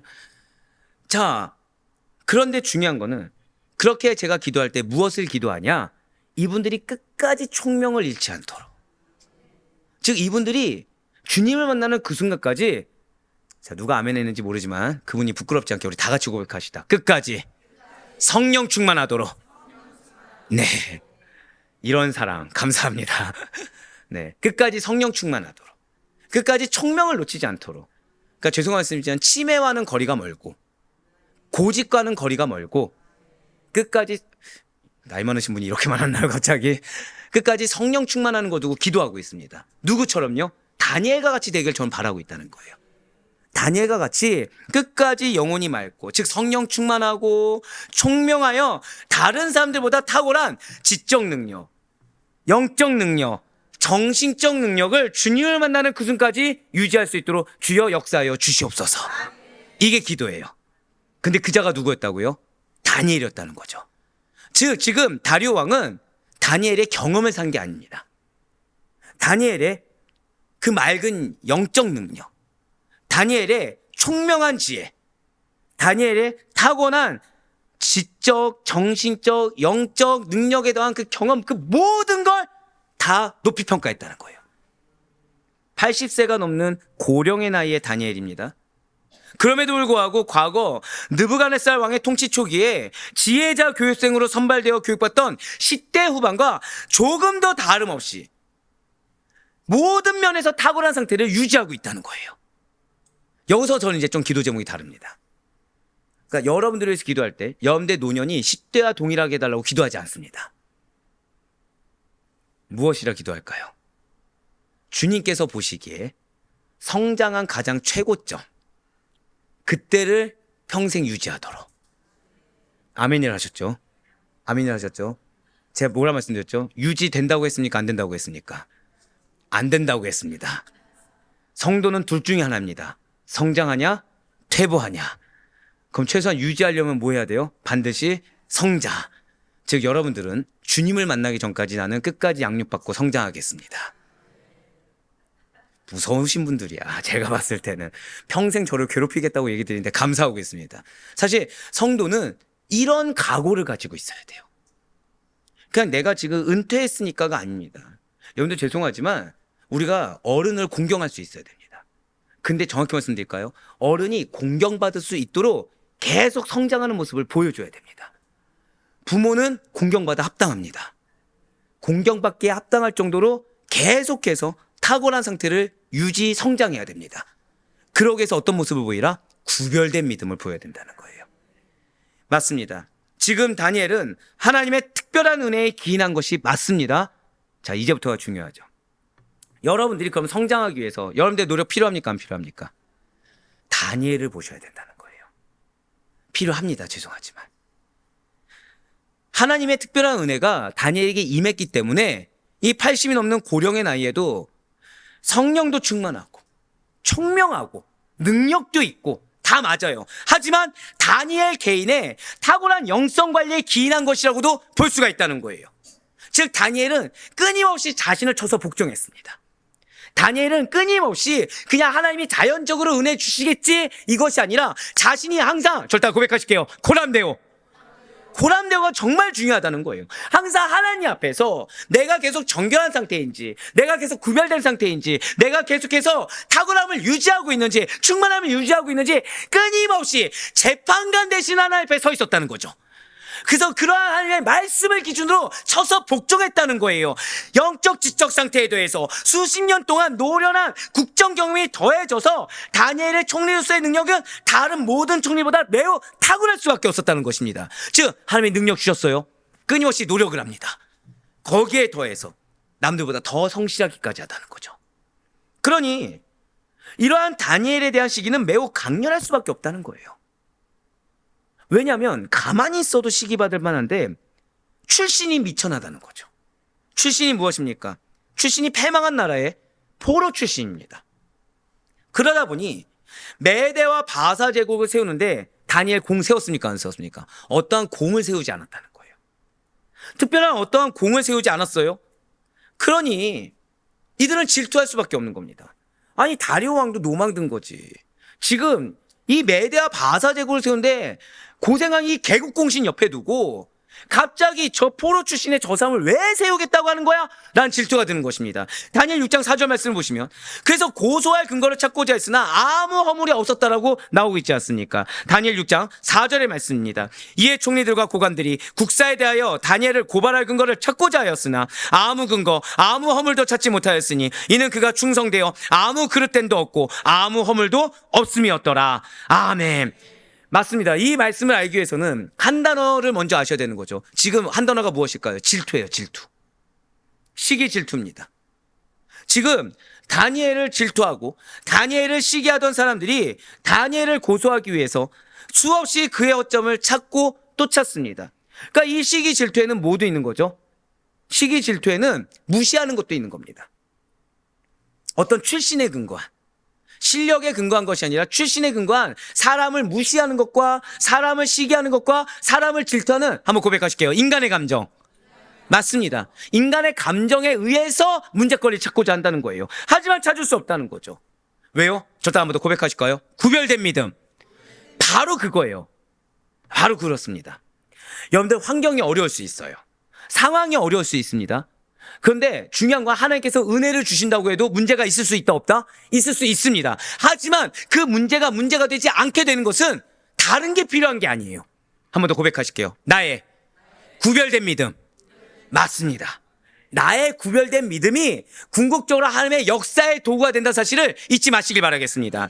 맞습니다. 진실로 다니엘은 계속해서 구별된 믿음을 지켜왔어요. 그래서 국정수행이나 도덕성에서 아무런 흠이나 실수를 발견조차 할 수가 없었더라는 거죠. 자, 우리 성도 여러분들, 이렇게 악하고 간사한 자들의 다니엘에 대한 태도는 모든 시대를 통틀어 모든 진실한 그리스도인들에 대한 사탄 혹은 불신 세상의 태도를 대변해주고 있습니다. 그들의 태도가 무엇이죠? 시기와 질투라는 거예요. 감정적인 거라는 거예요. 그래서 사도 바울은 디모데에게, 그리고 오늘날을 살아가는 데 있어 하나님의 고차원적인 섭리가 작용하고 있는 여러분과 저에게, 예수 안에서 진리를 지키며 살아가고 있는 여러분과 저에게 사악한 불신 세상 사람들에게 핍박당하는 거, 어려움에 처하는 거 자연스러운 현상임을 지적하면서 이렇게 권면하고 있어요. 디모데후서 3장 12절의 말씀입니다. 무릇 그리스도 예수 안에서 경건하게 살고자 하는 자는 박해를 받으리라. 아멘. 즉 나의 박해가 상급이 되길 원한다면, 나의 박해가 열매가 되길 원한다고 한다면 한번 고백하실까요? 지금이라도, 예 맞아요, 지금이라도 경건하게 살고자 하면 되는 거예요. 이걸 우린 뭐라고 한다고요? 한 번 더 고백하실까요? 구별된 믿음. 자, 계속 말씀드리죠. 반복하는 건 왜다? 중요하기 때문이다. 반복하는 건 중요해요. 다른 것이 아니라 구별된 믿음. 주여, 내 지금 이 어려움이 헛되지 않길 소망합니다. 내가 구별되어 서 있겠습니다. 내가 최소한 이 구별된다는 것이 무엇인지 몰라도 어제보다는 오늘 좀 달라지겠습니다. 오늘보다는 내일 좀 달라지겠습니다. 큰 거를 말하는 것이 아님을 알고니 내가 어제보다 오늘 뭘 달라야 될지 모르면 내가 어제보다 오늘 1분이라도 더 기도해 보겠습니다. 내가 오늘보다 내일 단 30초라도 더 간절히 부르짖어 보겠습니다. 이렇게 작은 것부터 실천할 수 있어야 된다는 거예요. 그렇습니다. 예수 그리스도께서도 경건한 그리스도인들, 구별된 믿음을 가진 그리스도인들, 의롭게 살고자 애쓰는 그리스도인들은 세상의 사악한 일부 사람들로부터 욕을 당하는 것, 핍박을 당하는 것, 박해를 당하는 것이 조금도 이상한 일이 아니다라는 사실을 일깨워 주셨어요. 그러면서 사람의 소리를 들은 것이 아니라, 한 번 더 고백하실게요. 하나님의 말씀. 하나님의 말씀을 들으라고 주님께서는 누가복음 6장 26절 말씀을 통해서 이렇게 말씀하고 계십니다. 모든 사람이 너희를 칭찬하면 화가 있도다. 자, 사람의 소리가 우리에게 무엇을 준다는 거예요? 칭찬의 소리라도 화를 준다는 거예요. 그들의 조상들이 거짓 선지자들에게 이와 같이 하였느니라. 그러니까 차라리 내가 핍박을 당해요. 그럼 난 시험 될 수 있습니까? 없습니까? 차라리 구별할 수 있다는 거예요. 차라리 내가 어떠한 세상 사람들로부터 어려움의 소리를 듣습니다. 그러니까 칭찬과 반대되는 무언가를 들어요. 내가 차라리 기뻐할 수 있어요. 왜요? 미혹되지 않을 수 있거든요. 차라리 구별되어 설 수가 있거든요. 사랑하는 성도 여러분들, 우리는 사람의 소리를 듣는 자들이 아닙니다. 말씀을 듣는 자들이에요. 우리는 사람의 소리를 기반해서 움직이는 자들이 아닙니다. 말씀을 기준 삼아 말씀에 기반되어 움직이는 자들입니다. 우리는 그 가운데 문제 해결을 표대로 삼는 자들이 아닙니다. 한 번 더 우리 고백하실까요? 나에게 기업이 있습니다. 맞아요. 그 약속된 기업을 향해 나아가는 자들이 바로 우린 거예요. 그렇기 때문에 지금 내 마음이 문제 해결로 가득 차 있다. 빨리 돌이키시길 바래요. 죄송하지만 그게 불신앙입니다. 문제 해결이 아니라 이 문제 해결도 과정 중에 하나라는 믿음이 있길 바래요. 표대를 향해 나아가는 데 있어 이 표대를 못 보게 하는 세상, 마귀, 사단의 질투의 공격이라는 사실을 분별하셔야 됩니다. 우리에게는 고차원적인 섭리, 그냥도 아니에요. 하나님의 고차원적인 섭리, 그것이 어떤 거였다고요? 다니엘의 일생처럼 고차원적인 섭리가 작용되는 축복된 분들이 여러분인 거예요. 그렇기 때문에 우리는 오히려 핍박을 받으면 받을수록 더욱더 하나님 앞에 진실하게 나아갈 수 있어야 됩니다. 오히려 더욱더 하나님 앞에 성결하게 나아갈 수 있어야 돼요. 핍박의 해결을 위해 나가는 것이 아니라 그러면 그럴수록 한 번 더 고백하실까요? 나에게 기업이 있습니다. 그 기업을 향해 나아가는 자들이라는 거예요. 비록 악한 원수 마귀가 우는 사자같이 두루다니며 삼킬 자를 찾고 있다고 하더라도 사단이 성도들을 고소하기 위해 밤낮으로 애를 쓰는 것이 자명하다고 하더라도 진실로 성도들 자신이 영적으로 항상 깨어 있어서 구별되어서 성결한 믿음, 거룩함을 유지한다고 한다면 하나님의 그 고차원적인 섭리를 믿고 기대하는 믿음으로 결단적인 믿음으로 나아간다고 한다면 그들은 그 어떠한 틈도 발견할 수 없을 것이다 라는 사실을 잊지 마시길 바라요. 그래서 사도 바울은 오늘날 우리들에게 이렇게 강력하게 경고하고 있습니다. 우리 에베소서 4장 27절 말씀, 우리 에베소 4장 27절 말씀을 경각심을 담아서 큰 소리로 함께 읽도록 하겠습니다. 시작! 마귀에게 틈을 주지 말라. 아멘. 한번 여쭤볼게요. 다니엘이 바벨론 사람과 대화를 안 했습니까? 아니죠. 자, 우리가 누가 마귀에게 속했는지 나는 알 수 있다. 있습니까? 없습니까? 없어요. 중요한 건 이 말씀 무엇일까요? 한번 고백하실게요. 내 마음을 지키라. 맞아요. 여러분의 마음을 지키시길 바라요. 여러분의 마음을 말씀으로 지키시길 바랍니다. 흔들림 없는 굳건한 믿음으로 지키시길 바라요. 그 가운데 지키는 자에게 하나님께서는 그 성령의 충만함으로 인해서 반드시 분별의 영을 더하여 주실 것입니다. 우리가 세 번째 기도할 것이 무엇이라고 말씀드렸죠? 성령 충만. 맞아요. 바로 그렇습니다. 구별된 믿음을 가진 여러분들에게, 하나님의 고차원적인 섭리를 믿는 믿음 가운데 기대하는 믿음으로 결단하는 여러분들에게 성령의 충만함으로 말미암아 여러분의 마음을 견고히 지키는 하나님의 은혜가 임할 줄 믿으시길 바라겠습니다. 그렇습니다. 진실로 성도들 자신이 영적으로 항상 깨어서 이 거룩함과 성결함을 유지한다고 한다면 마귀 사단들은, 세상에 속한 자들은 그 어떠한 틈도 발견할 수 없을 것이라는 사실을 잊지 마시길 바라요.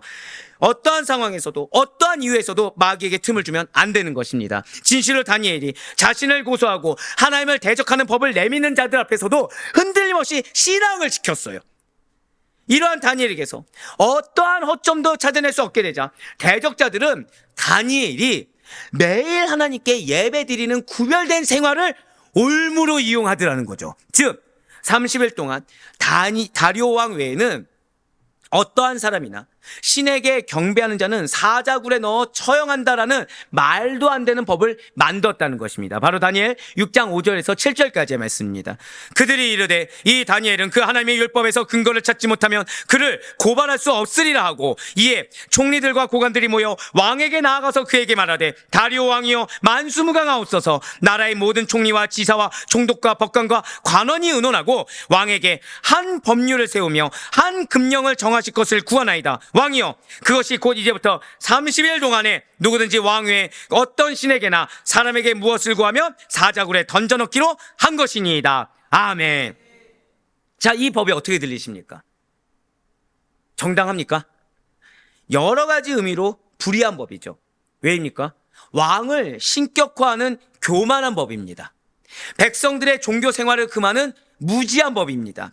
사람과 사람과의 교제도 그만은 반윤리적인 법입니다. 더 나아가 하나님을 섬기지 못하게 만드는 적 그리스도의 법입니다. 그렇기 때문에 다니엘은 비록 다리오 왕의 허락이 있다고 하더라도 이러한 법을 따르지 않는다는 거죠. 자, 지금 다니엘은 충신입니까? 간신입니까? 충신이에요. 실제로 고대 근동사의 역사를 보면 이 메대 지역을 다스리는 데 있어서 총리 다니엘의 현명함이 기록되어 있습니다. 즉 나라를 부강하는 데 있어서 총리 다니엘의 현명함이 드러났다는 거예요. 그럼에도 불구하고 하나님을 섬기는 것을 금지하고 백성의 자유로운 사생활까지 금지하는 불의하고 악한 법에는 순종하지 않았다라는 거예요. 바로 이것입니다. 분명 우리 성도님들도 부모에 대한 효도, 배우자에 대한 충성, 사랑, 사회의 의무, 국가에 대한 충성, 힘껏 행해야 되는 것이 맞아요. 하지만 반드시 잊지 마시길 바랍니다. 그 모든 의무를 한번 고백하실까요? 주 안에서 해야 된다는 거예요. 그래서 말씀을 하셔야 됩니다. 그래서 견고한 신앙이 필요한 거예요. 그 모든 것을 행하되 사람 안에서 행하는 것이 아니라 주 안에서 행하는 것입니다. 그래서 다니엘은 담대하게 하나님을 섬길 수 있었던 거예요. 그래서 다니엘은 어떠한 사람의 미혹에도 흔들리지 않고 하나님을 섬기는 것을 택할 수가 있었던 것입니다. 다니엘은 나는 지금 총리로서의 책무를 유기한 것이라는 미혹된 소리에 넘어가지 않을 수가 있었어요. 왜요? 결국 그 나라를 누가 책임지십니까? 여러분들 가정 누가 책임지시죠? 하나님이 책임지시는 거예요. 사람이 책임지는 게 아닙니다. 세상이 책임지는 것이 아닙니다. 우리가 아무리 세상적으로 좋은 방패막이를 마련한다고 하더라도 하나님의 손짓 한 번이면 다 사그라져요. 하지만 내가 어떠한 방패막이 없는 것처럼 연약한 미래, 걱정되는 미래로 점철됐다고 하더라도 하나님의 이거 한 번이면 세상의 권세가 틈타지 못할 강력한 방패막이를 하나님께서 주심을 믿으시길 바라겠습니다. 그렇습니다. 총리인 다니엘이 다리오가 허락한 명령을 모를 리가 없어요. 그럼에도 불구하고 그는 일상대로 하루에 3번씩 창을 여고 하나님께 기도했습니다. 다니엘 6장 10절의 말씀이에요. 다니엘이 이 조서에 왕의 도장에 찍힌 것을 알고도 자기 집에 돌아가서는 윗방에 올라가 예루살렘으로 향한 창문을 열고 전해하던 대로 하루 3번씩 무릎을 꿇고 기도하며 그의 하나님께 감사하였더라. 아멘. 그렇습니다. 지금 다니엘은 환경을 의식하지 않습니다. 사람의 눈치도 보지 않습니다. 오직 한번 고백하실게요. 고난대오를 견지하고 있어요. 하나님만을 바라보며 하나님 중심 신앙을 견지하고 계속해서 내가 바벨론에 있든 내가 메대에 있든 구별된 신앙을 유지하고 있었다는 거죠. 이렇게 예루살렘 성전 방향을 향해 기도하는 것은 이스라엘 여호와 하나님을 인정하고 그 하나님의 인자와 은혜를 의뢰하는, 한번 고백하실까요? 신앙 고백행위. 즉 무엇이냐? 예루살렘 성전을 향해서 하루 3번 기도하는 것이 무엇이라고요? 우리가 주기도문 하듯이, 우리가 사도신경 외우듯이 신앙 고백하는 행위라는 거예요.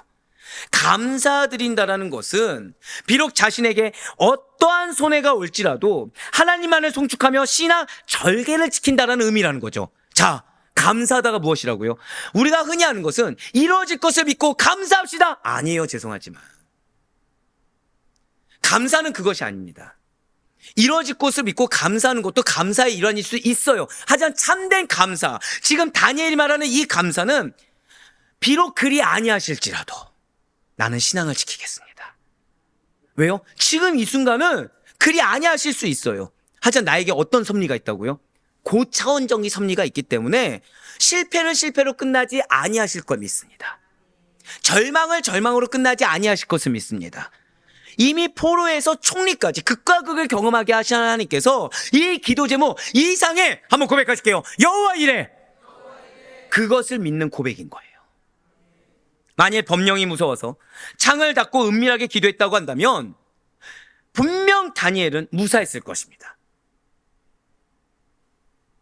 그럼 다니엘은 이렇게 생각할 수 있죠. 일단 이스라엘 민족으로서의 내가 총리로 있어야 영향력을 발휘하지. 일단 내가 목숨을 보존해야 이스라엘 백성들을 위한 무언가를 할 수 있지 않겠어? 라고 생각할 수 있을 겁니다. 하지만 지금 다니엘은 지금 내 위치를 누가 주신 거죠? 하나님이 주셨어요.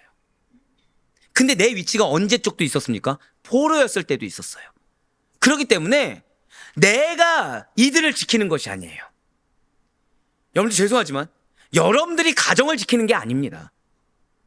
여러분들이 가족을 지키는 것도 아니에요. 하나님이 지키시는 겁니다. 우리는 매개체일 뿐이에요.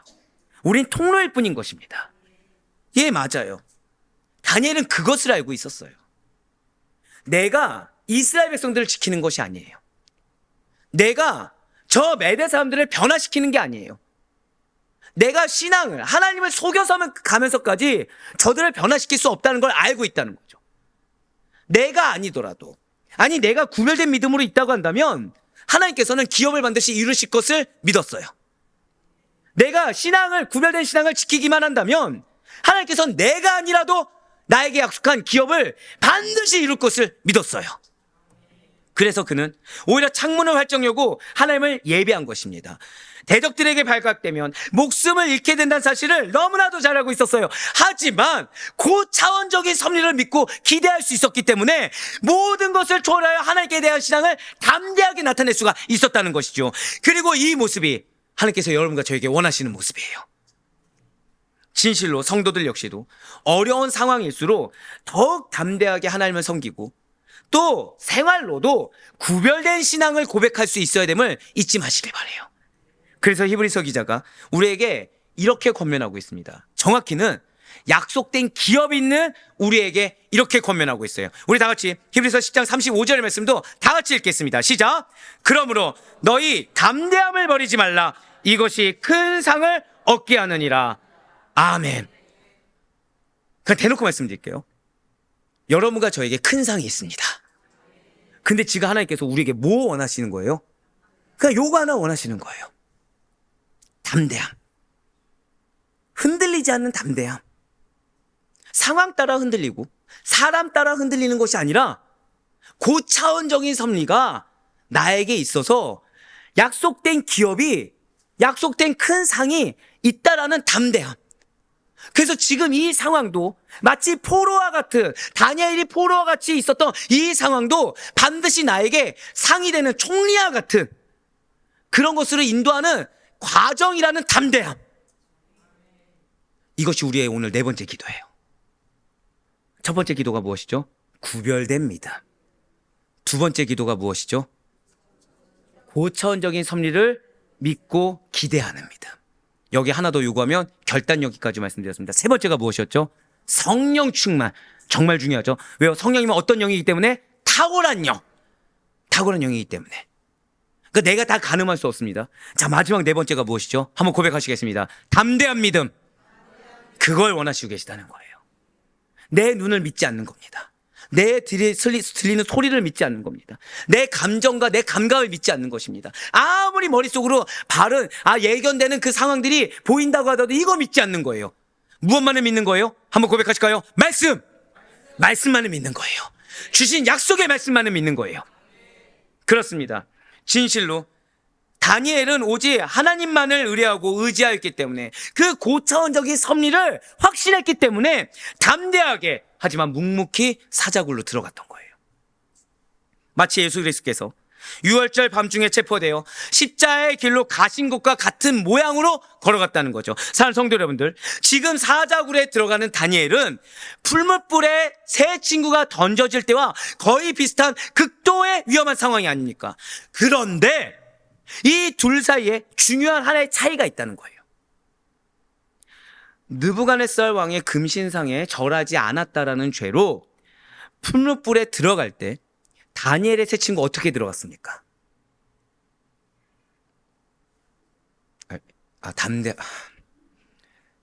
조금 있으면 회개하는 마음으로, 조금 있으면 십자가 지는 마음으로, 조금 있으면은 구원받은 자에 합당하게 막 이제 여러 가지 우리 아데포이 교회 성도님들이 나올 수 있는 답들이 이제 나오겠죠. 여기서 끊어야죠, 이제. 자, 네? 그리 아니하실지라도. 아멘이십니까? 한번 고백하실게요. 말을 했다. 예, 새 친구는 말을 했어요. 정확히 말씀드릴까요? 자신의 입장과 신앙의 의지를 밝혔습니다. 자, 새 친구가 무엇을 했다고요? 자신의 입장과 신앙의 의지를 밝혔어요. 이걸 저는 한 단어로 뭐라 했어요? 말을 했어요. 그런데 다니엘은 한마디의 변명도 하지 않습니다. 한 번의 항변도 하지 않습니다. 그냥 걸어 들어갔어요. 어느 쪽이 좋은 신앙이냐 따질 수는 없겠죠. 그런데 다니엘의 세 친구는 자신의 입장과 의지를 밝혔다고 한다면 오히려 다니엘은 한마디 항변도 없이 한 번의 대응도 없이 그냥 걸어갔어요. 다니엘 3장 16절부터 18절까지의 말씀입니다.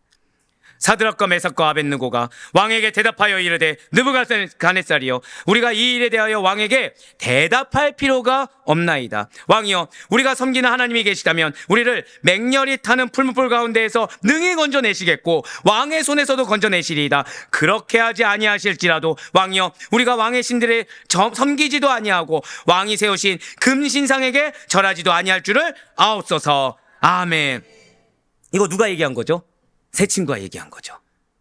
그러니까 세 친구도 나름 자신의 신앙을 고백하고 들어갔습니다. 다니엘의 담대함은 결국 무엇이냐? 이렇게 풀무불에 던져질 당시보다 더욱 담대했다는 거예요.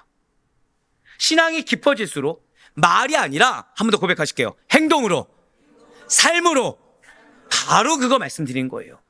결국 제가 여러분들에게 요구하는 거 있죠. 자, 교회에서 은혜 받아야 됩니까? 못 받아야 됩니까? 무조건 받아야 된다고 말씀드렸습니다. 여러분들 교회에서의 여러분들의 사명은 죄송하지만 아델포이 교회가 뭐 부흥하는 거 성장하는 거 이거 아니에요. 죄송하지만 교회가 뭐 건축물이 생기는 거 이거 아니에요.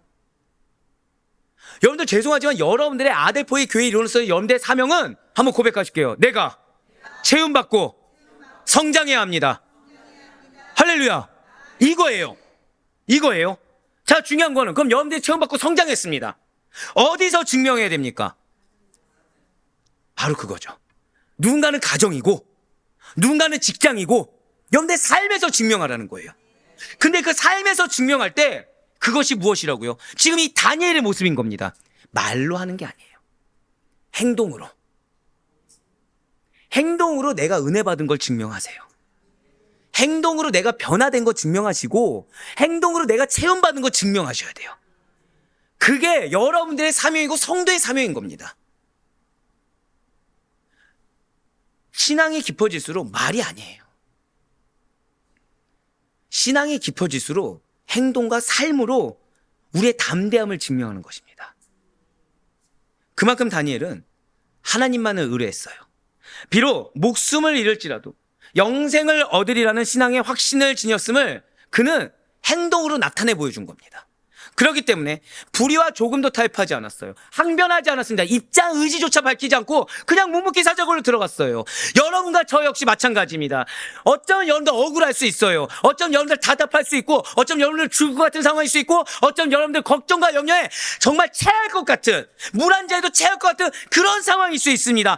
하지만 그러한 세상에서 신앙의 정절을 지키려면 그러한 세상에서 구별된 믿음으로 하나님께 인정이 되길 원한다고 한다면 우리의 이 땅에서의 삶이 헛된 것으로 전락하지 않기 위해서는 문제 해결이 표대가 아니라 사람의 인정이 표대가 아니라 인간의 목표와 목적, 인간적인 것이 표대가 아니라 한 번 더 고백하실게요. 부활과 영생 그거를 표대로 삼아야만 된다는 거예요.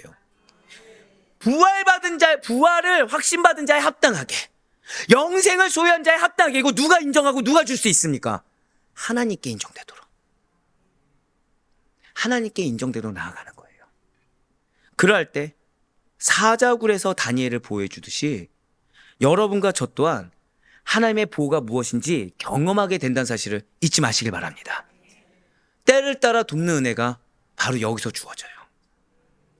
때를 따라 돕는 은혜는 죄송하지만 여러분들의 구별된 신앙 가운데 여러분들의 담대한 신앙, 정확히는 담대한 신앙이 이제 뭔지 아시겠죠? 한번 고백하실게요. 담대한 믿음은 삶에서 생활로 행동으로 증명되는 것이다. 아멘. 그걸 기억하세요. 담대한 믿음은 주실 거 믿습니다. 아니에요. 여러분들 삶에서 증명되는 거예요. 생활에서 증명되는 거예요. 행동으로 증명되는 거예요. 입술로 증명되는 게 아니에요. 죄송하지만. 물론 입술로도 선포할 수 있겠죠. 하지만 입술로 선포했다면 반드시 삶으로 증명돼야 됩니다. 그래서 아까 구별된 신앙 했을 때 무엇부터 바뀌어라? 한 문장. 말 한 문장. 이 한 문장을 내가 삶으로 증명하기 위해서 얼마나 많은 무게를 짊어져야 되겠습니까? 근데 그 한 문장이 우리에게 죄송하지만 100만금 헌금한 것보다 우리 막 교회에서 수천 시간, 수만 시간 헌신한 것보다 훨씬 더 가치가 있습니다. 왜요? 여러분들의 그 한 문장의 실천이 결국 영혼이 변화되게 되거든요. 결국 천국에서 잔치가 열리게 되거든요. 자, 천국 잔치 무엇으로 열립니까? 돈으로 열립니까? 시간으로 열립니까? 한 영혼이 구원받았을 때, 한 영혼이 변화받았을 때, 우리가 그때 언제 상급받습니까? 그것이 누구로 인해서? 나로 인해서. 할렐루야. 오늘 보면 다니엘 6장 19절부터 23절까지 중에 22절 말씀 한번 보도록 하실게요. 나의 하나님이 이미 그의 천사를 보내어 사자들의 입을 봉하였으므로. 아멘. 그렇습니다. 오늘 본문 말씀이 기록되었을 때 밤이 지나 새벽이 되었어요. 그러자 다리오 왕이 사자굴을 열고 다니엘의 생사를 확인합니다. 다니엘 놀랍게도 기력이 왕성하여 다리오 왕에게 문안을 드리고 자신의 무삼을 알려요. 그러면서 뭐라고 고백하죠? 내가 지금 믿음으로 담대히 나왔습니다. 내가 인내하고 내가 나왔더니 나를 보호하셨습니다. 아니에요. 누구 만들어냅니까? 하나님께서 나의 생명을 사자들에게 보호하신 의미는 내가 당신에게 해를 끼친 일이 없기 때문입니다. 즉, 나의 사명은 당신의 변화입니다. 하나님께서 당신을 위해, 자, 지금 다니엘을 위해입니까? 다리오를 위해입니까? 다리오를 위해. 우리는 흔히 하나님이 내 삶에 이렇게 역사하셨습니다 할 때 누가 주체가 되죠? 내가 주체가 돼요. 내가 이렇게 기도했더니 나를 위해 이렇게 역사하셨다. 아니에요. 여러분들의 사명을 위해 역사하는 겁니다. 여러분들을 향한 하나의 뜻을 위해 역사하시는 겁니다. 진실로 다니엘은 하나님이 자신을 주신 약속이 있다고 한다면 그 성취되기 전까지 불의한 방역자로 죽게 만들지 않으실 것이라는 믿음이 있었어요. 즉, 여러분들에게 사명이 있습니다. 여러분들에게 기업이 있습니다. 그러면 여러분들은 반드시 하나님께서 죽지 않게 하십니다.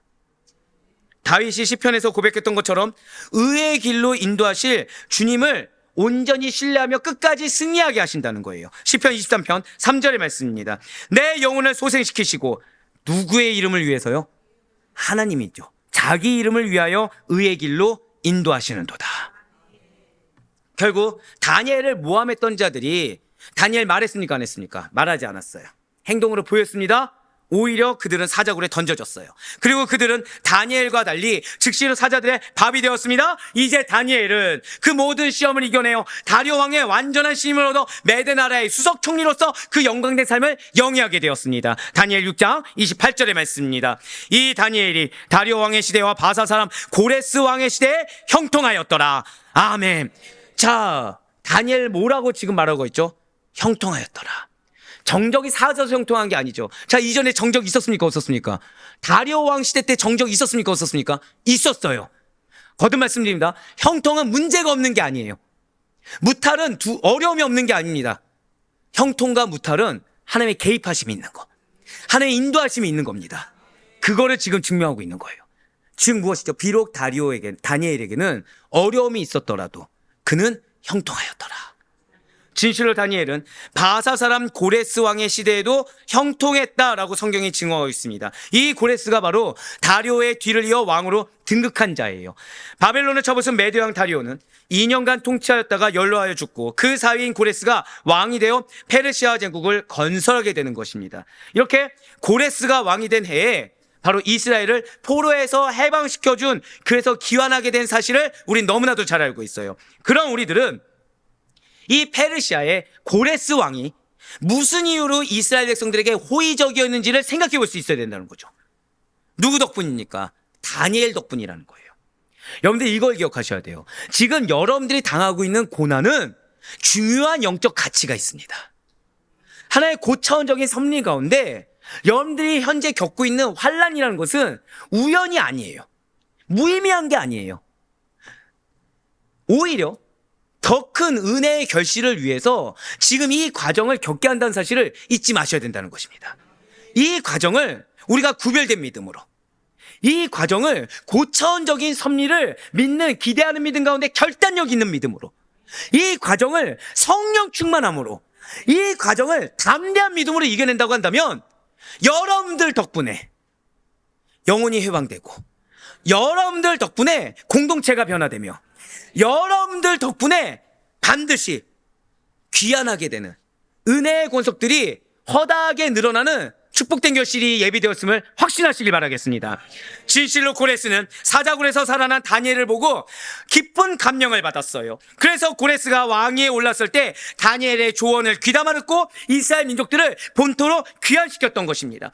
결국 다니엘의 사자굴에 던진받은 그 위기라는 것은 오히려 다니엘을 높이고, 자, 여러분들이 지금 포로된 것처럼 사자굴에 있는 것처럼 여겨질 때 나의 입술을 닫고, 신앙의 입술, 나의 입술을 닫고 기도의 입술을 열었을 때 어떻게 한다고요? 오히려 여러분들을 높이기 위한 과정이라는 거예요. 한번 고백하실까요? 하나님께서 반드시 나를 높여주십니다. 아멘. 그렇습니다. 그래서 여러분들 높이고 끝나는 것이 아니라 여러분들을 통해 자기 백성을 해방시키려는 하나님의 고차원적인 섭리인 것입니다. 한 번 더 고백하실게요. 나를 통해 나의 가족이 해방됩니다. 아멘. 할렐루야.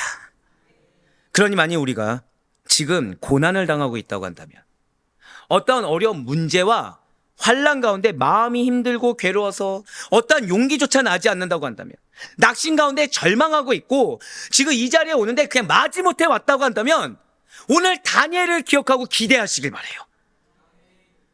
다른 말씀 몰라도 좋으니까 기대하라는 정도는 정말 기억하셨으면 좋겠어요. 만약 우리가 지금 나에게 닥친 고난을 담대한 믿음으로 극복하기만 한다고 한다면, 내 입술이 아니라 은혜 받아서, 아까 뭐라 말씀드렸죠? 한 문장이라도 삶이 되기만 한다면 반드시 하나님께서 더 넓고 더 견고한 축복의 세계로, 여러분들과 허락된 그 약속된 기업으로 인도해 주실 것을 확신하시길 바라겠습니다. 이후 다니엘은 진실로 형통하고 평안한 생활을 합니다. 그 여생을 마치게 되어 다니엘 7장부터 12장까지는 다니엘이 천사를 통해 계시받은 장래에 일어날 일들을 예언으로 기록해 놓은 내용들입니다. 이 부분은 양육을 통해서 말씀을 드릴 거예요. 우리 모든 성도님들도 오늘 주인공 다니엘처럼 쓰임받고 있다는 사실 잊지 마시길 바라요. 사실 이 다니엘 말씀을 패싱하고 다른 선지자들을 하려고 했습니다. 그런데 이 말씀은, 한 번 더 고백하실까요? 나의 말씀입니다. 그렇습니다. 이 말씀이 나의 말씀이에요. 저 친구만 나의 말씀인 걸로. 자, 커트하고. 이 말씀이 나의 말씀입니다. 예. 그 말씀으로 믿고 얼마나 감사했겠습니까? 얼마나 제가 벅차고 얼마나 기대했겠습니까? 여러분들은 반드시 구별되게 될 것이고요. 여러분들은 하나의 고차원적인 섭리가 무엇인지 경험하게 될 것이고요. 여러분들은 성령 충만이 무엇인지 경험하게 될 것이고, 그 가운데 여러분들은 담대한 믿음의 결실이 무엇인지, 어쩜 내가 지금 억울하고 속상하고 답답할 수 있겠죠? 그런데 오히려 내 입술을 닫은 것이 얼마나 큰 결실을 주는지 한번 고백하실게요. 역전의 하나님. 바로 여기서 주어지는 거예요. 역전의 하나님은 언젠가 하나님 때 되시면 역전시키십니다. 이게 아니에요. 담대한 믿음 가운데. 담대한 믿음이 무엇이라고요? 여러분들의 삶으로, 여러분들의 생활로, 여러분들의 행동으로 거기서 역전이 무엇인지 경험하게 됩니다. 당연하겠죠. 내 입술을 닫았으니까 누구의 입술이 열리게 되는 것입니까? 하나님의 입술이 열리게 되는 거죠. 내 행동이 닫혀졌으니까 누가 행동하시게 되겠습니까? 하나님의 행동하시겠죠. 그러니 당연히 인간의 행동과 전혀 다른 결실을 맞이할 수밖에 없겠죠. 사랑하는 우리 아데포의 교회 성도 여러분들, 진실로 다니엘은 불굴의 신앙인입니다. 왜 이제 불굴인지 아실 거예요. 어떠한 경우에서도 구별된 믿음을 놓치지 않았어요. 어떠한 경우에서도 하나님의 고차원적인 섭리를 의심하지 않았습니다. 결단을 미룬 적이 없어요. 어떠한 상황에서도 탁월한 영보다 앞서지 않았습니다. 어떠한 상황에서도 담대한 믿음을 놓치지 않았어요. 그래서 그는 그 신앙에 있어서 어떻게 하면 이렇게 불굴, 흔들림이 없지? 어떻게 하면 포기하지 않지, 어떻게 하면 주저하지 않지, 그런 말을 듣기에 합당한 자였어요. 그는 신앙으로 인해서 모함을 받았습니다. 생명의 위협도 받았어요. 지기 질투로 인해서 이제 앞날이 보이지 않는 캄캄한 절벽 같은데 놓인 상황에 처해졌습니다. 하지만 그럼에도 불구하고 그는 결국 승리했어요. 이것이 한번 고백하실게요. 나의 것입니다. 여러분들의 것이에요. 이 자리에 함께한 여러분들의 것이고 영상을 통해 함께한 여러분들의 것인 것입니다. 진실로 성도는 현재 고난을 당하나 장차 영원한 상급을 받게 된다는 사실을 기억하시길 바라요. 어떠한 고난이 있다고 하더라도 이미 이겨내었음을 믿으시고 한 번 더 마지막 고백하실게요. 여호와 이레, 여호와 이레가 나의 것임을 의심치 마시길 바랍니다. 이에 대해서 사도 바울과 야고보 사도는 분명히 마지막으로 우리에게 이렇게 증거했습니다. 디모데후서 2장 5절과 야고보서 1장 12절의 말씀입니다. 경계하는 자가 법대로 경계하지 아니하면 승리자의 관을 얻지 못할 것이며 시험을 참는 자는 복이 있나니 이는 시련을 견디어낸 자가 주께서 자기를 사랑하는 자들에게 약속하신 생명의 면류관을 얻을 것이기 때문이라. 아멘. 결국 여러분의 인내가 법대로 경계하고 있는 겁니다. 나는 믿음이 없다고 하더라도 사실 뭘 해야 될지 몰라서 가만히 있었는데 이거조차 뭐라고 여겨주셨어요? 시험을 참는 자. 우리는 복음의 일꾼이에요. 우리는 하나님 나라 백성입니다. 우리는 내 힘으로 살아가는 자가 아니라 은혜로 살아가는 자들입니다. 우리의 신분을, 우리의 정체성을 잊어서는 안 돼요. 우리의 삶의 태도는 다른 것이 아니에요. 오직 나를 향한 그리스도의 의지와 그리스도의 열망에 부응하는 것, 거기에 화답하는 것뿐입니다. 거기에 오늘 4가지를 알려드린 거예요. 우리의 그 신분을 잊어서는 안 돼요. 그리스도와 함께 고난받는 정체성을 잊어서는 안 됩니다. 오직 진리의 말씀만을 따라 사시길 바라요. 오직 성령의 충만한 건데 그 인도하심만을 따라 사시길 바랍니다. 그러한 사명 앞에 충성된 자들에게 의의 면류관, 생명의 면류관, 영광의 면류관이 예비되어 있음을 확신하시길 바라겠습니다. 오늘 주인공인 다니엘은 두려워한 자가 아니었어요. 오히려 하나님 앞에 기도해야 될 성도가 기도하지 않는 죄를 범하는 것을 오히려 고란내요. 하나님 앞에서 두려워했던 자입니다. 우리 이제 기도회를 앞두고 있어요. 오늘 하나님께서는 여러분들에게 명확하게 4가지의 기도 제목을 주었습니다. 구별된 믿음을 위해서 기도하시길 바라요. 나를 향한 하나의 고차원적인 섭리를 내 생각과 계산 가운데 이해하려고 들지 마시고 받아들이시고 기대하며 결단하시길 바랍니다. 그 가운데 나로 차 있고 세상으로 차 있는 것을 다 버리고 성령 충만을 간구하시길 바라요. 그리고 담대한 믿음으로 증거가 되길 원한다고 간구하시길 바랍니다. 그러한 여러분들을 통해 현실의 무게를 능히 이겨내고 남을 성령의 충만함이 무엇인지 경험할 수 있는 여러분과 제가 되길 간절히 소망합니다. 기도할 만한 때뿐만 아니라 기도할 수 없을 때조차도 기도해야 된다는 것이 여러분들의 삶의 모토가 되시길 바라요. 그리고 그러한 기도를 통해 신앙의 정절을 지키는 자들에게, 신앙의 그 정결을 지키는 자들에게 주시는 은혜와 영적 특권을 누리며 그의 삶의 증거를 볼 수 있는 우리 모두가 되길 간절히 소망합니다. 그래야 바라옵고 남기는 오늘 이 기도, 이 4가지의 기도 제목을 가지고 열의를 가지고 말씀드립니다. 1분이라도 아니 30초라도 뜨겁게 부르짖는 가운데 여러분들에게 이 시간이 죄송해요. 한 번 더 마지막으로 우리 선포하실게요. 이 시간은 나에게 응답의 시간입니다. 아멘. 그 믿음의 선포대로 응답되어져 나아가는 우리 모두가 될 수 있기를 주님의 이름으로 간절히 축원합니다.